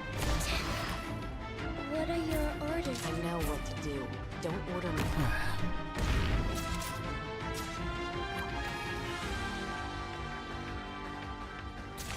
I went a bit too early with that, don't I?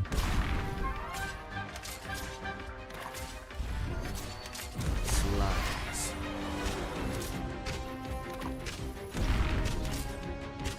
Ooh, we're counting on you again today, little apple. They crossing over their damage there, they're not, are they? They're okay being there, right? Because that's... Myrtle's gonna get hit by that, right? No, it's in a cross, right? It's not all the way around, it's in a cross, right? Okay, okay. In position.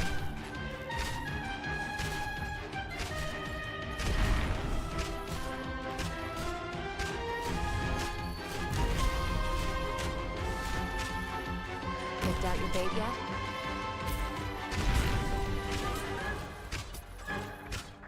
You really think you'll get away? I know what sacred corpse in the shadow. No one will find it. Gather around, guys. Well, if Jay was the vibe, man. I don't know if I'm using him wrong, though, you know what I mean? Might be potentially I'm just using him wrong.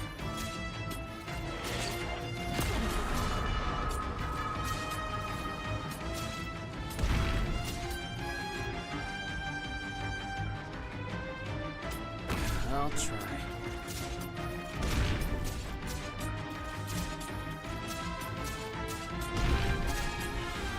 Don't let us sink your corpse into shadow. I have to get serious now. I am your shadow.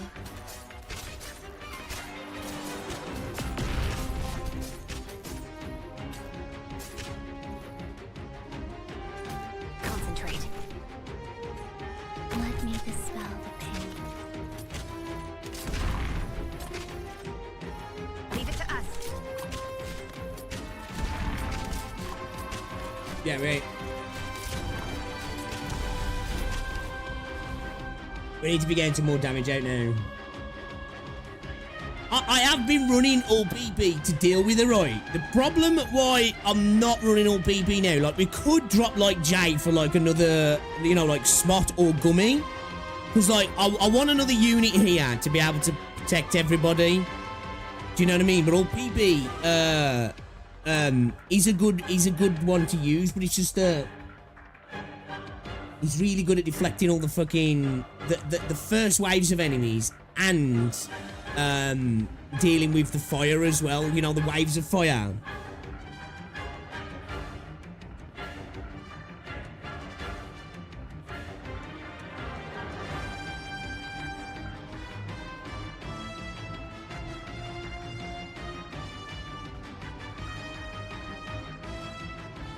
What's Jay's block count? Right here.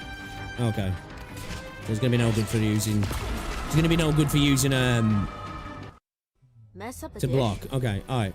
Sometimes getting messy I is don't the know spice if of Pro cooking fits and the way I want to attempt Wash the it out. stage, so I'm gonna Walk pull him for the as time good being. as new. He's not benched permanently. He's not benched permanently. Oh. Maybe like bringing like a Conquora deal with it though. That's the thing. Matt, I want to be good for the casters, right? Maybe throwing Gummy potentially. So whether she's a bit too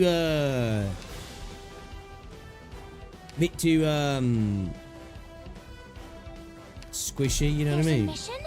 I wanna go!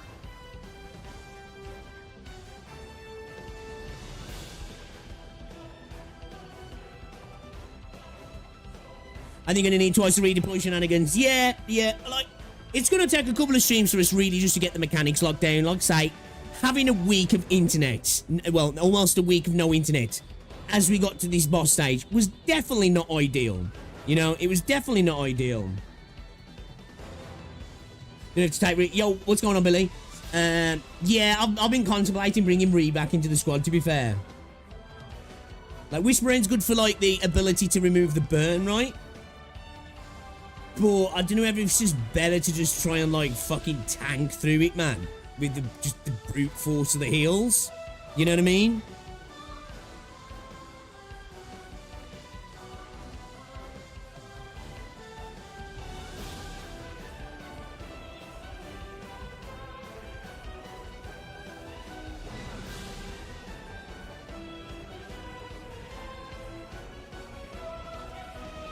Virgin's being, yeah, dude.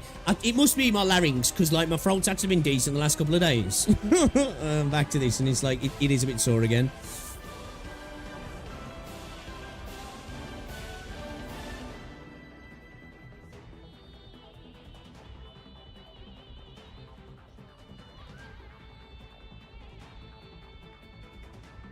And then problem with Reed, though, as well, is he becomes less useful when you're just dealing with,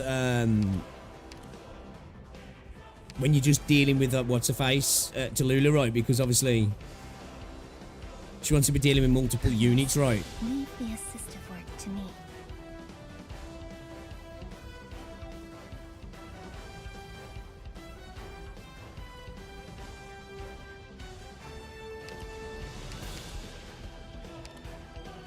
Where stand the wild? Sorry, something. Sorry, something. Ah, the parade's here. Line up, line up. We have plenty of good eats for everyone. In position. Yeah, no support, yeah. I'm listening. I have to get serious now. I am your shadow. I know what to do. Don't better watch your step. Anybody hurt? Thrust.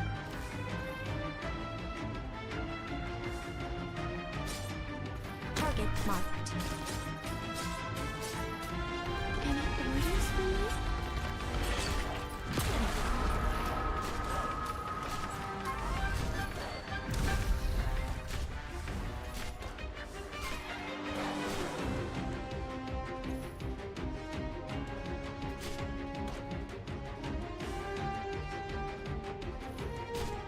Shadow ready, guys!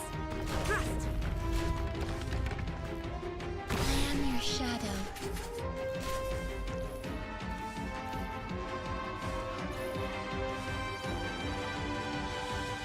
Concentrate.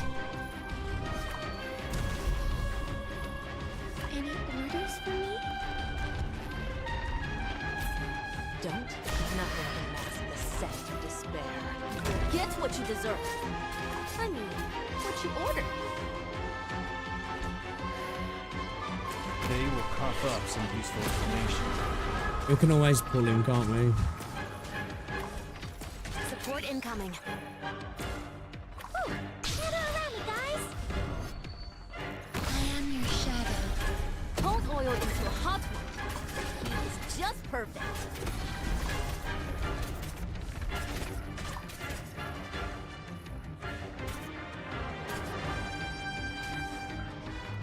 Let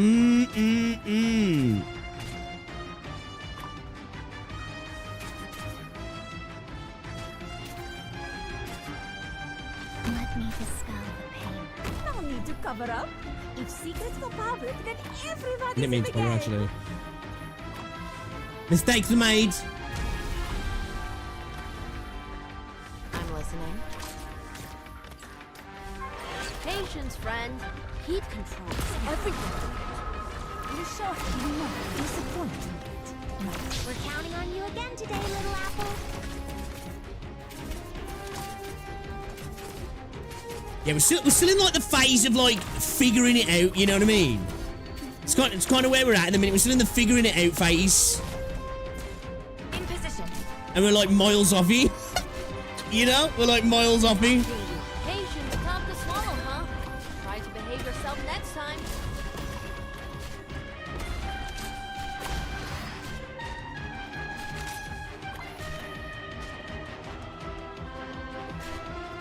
We're counting on you again today, little apple. This infection comes first.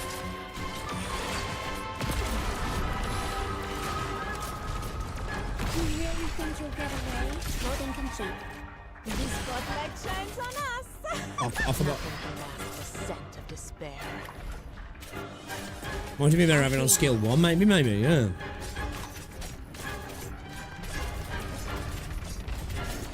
It's a bad place to put her, man. I don't have to pull her. Not too sure. I will handle it. I will protect every shooter around, guys. Quickly, slow simmer on low heat. Patience is not optional.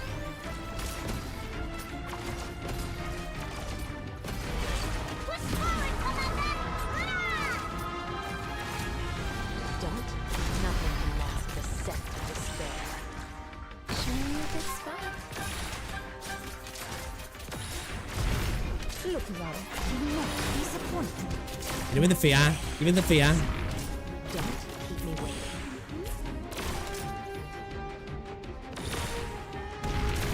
Shit. Yucky for you. No need to panic. Ooh, shooter around, guys. Push forward, Commander! Hurrah!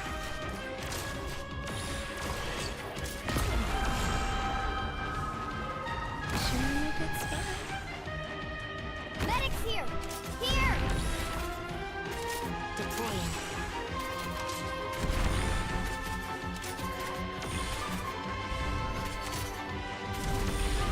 Here's something yucky for you.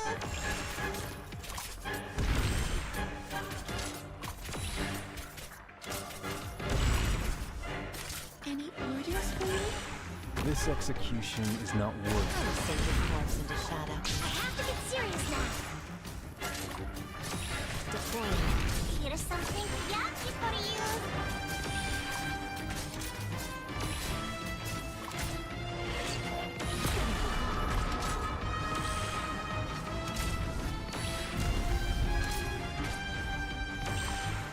Maybe pull Myrtle in a second. Because at least this way we can at least pull Myrtle, because obviously with Jay, when we pull Myrtle, we're in a bit of a DP problem then, right? We're in a lot of problems, but like that's one of the problems as well. You know what I mean? I want to keep my skills for as long as possible, right? Don't. Better match your stat. Ooh, almost like that.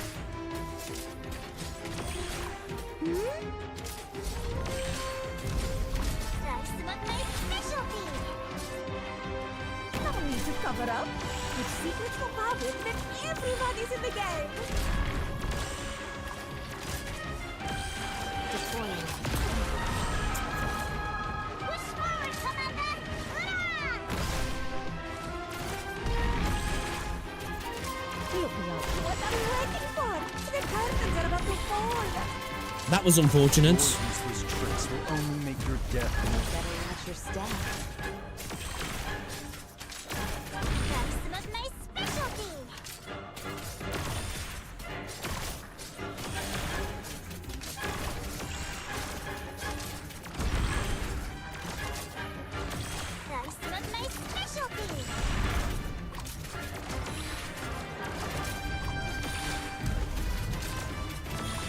Sus or sus, that's what she died. In position. Gonna scare her out of OPP's fucking range. Dirty bitch. Nothing can mask the scent of despair. The show hasn't started, and this place is already... Initiation complete.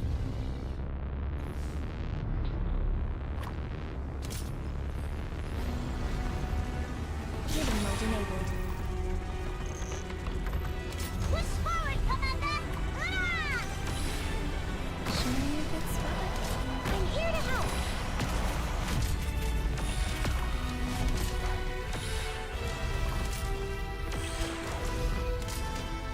Medics here! Be nice, not my specialty!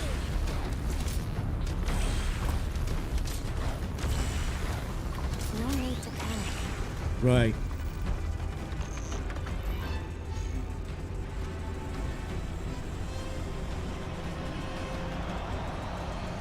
Is she gonna come back in behind OPP? We need all the units ready for the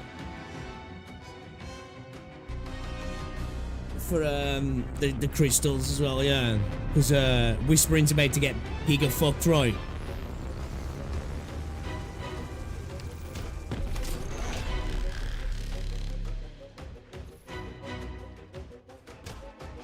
Anyone hungry? Fuck. This is the place.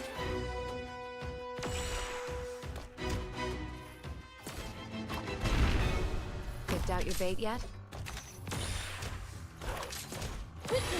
Slow simmer, low heat. Listen to the doctor.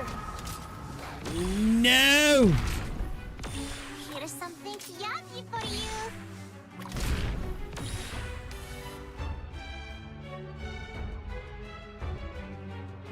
What a bitch. The fear from Lappy. It's okay, we love Lappy. We love Lappy still. It's okay.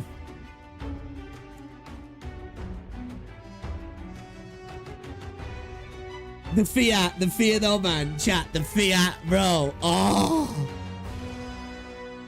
Why couldn't you send her the other way, man?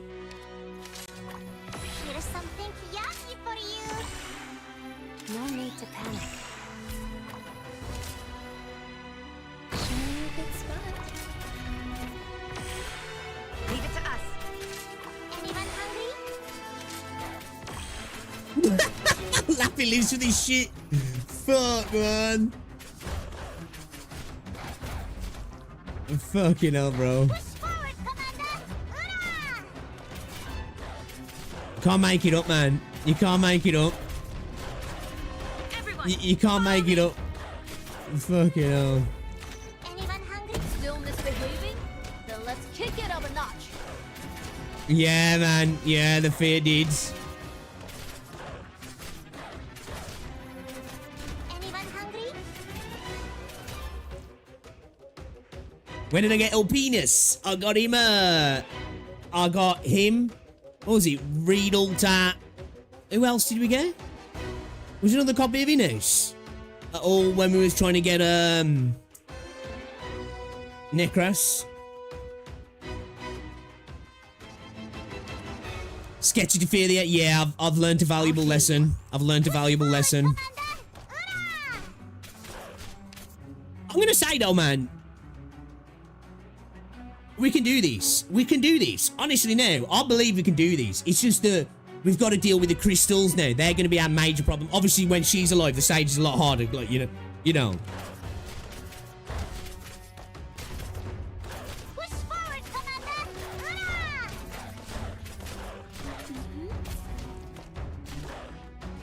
No need to cover up. If secrets go public, then everybody's in the game. I'm listening. Here's something yummy for you. You know what I mean? Leaking tally's the solution. Yeah, but we need to freestar it, don't we? You know what I mean? We need to freestar it.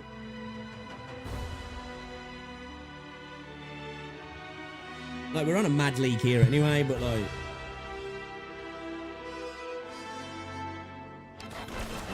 I will handle it. Yeah. I'm here to help. Trust. Here's something yummy for you. Say to the doctor. Nothing can mask the scent of despair. This spotlight shines on us. Yeah.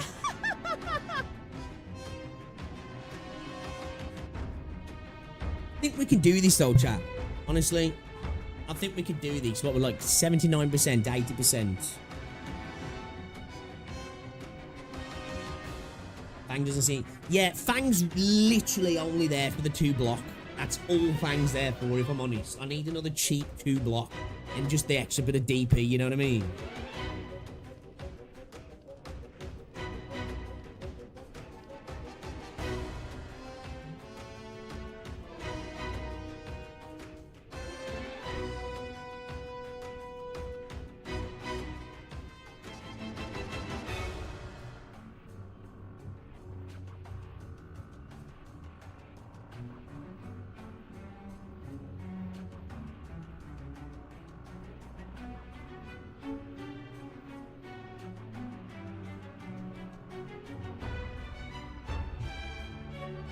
Yeah, literally, that's all she's kind of there for, man. Is to just be an arm, an eye, or maybe help with something those, else. you know, the spear dudes who they have to have somebody who's capable of 2 block to stop them, don't they? That's all she's there for, really. Because if it wasn't for those, this stage would be dramatically easy. I think they are, well, not like this stage is still super hard, but I genuinely think they are a real like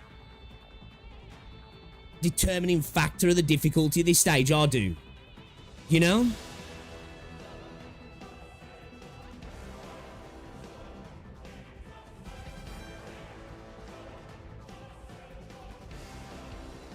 Teleport Talus enters the blue box.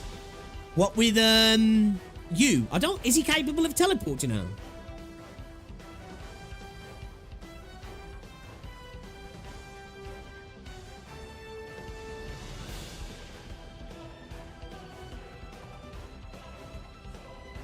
Or PP can't do that because of the light waves. I don't know. I think. Well, yeah, I don't know.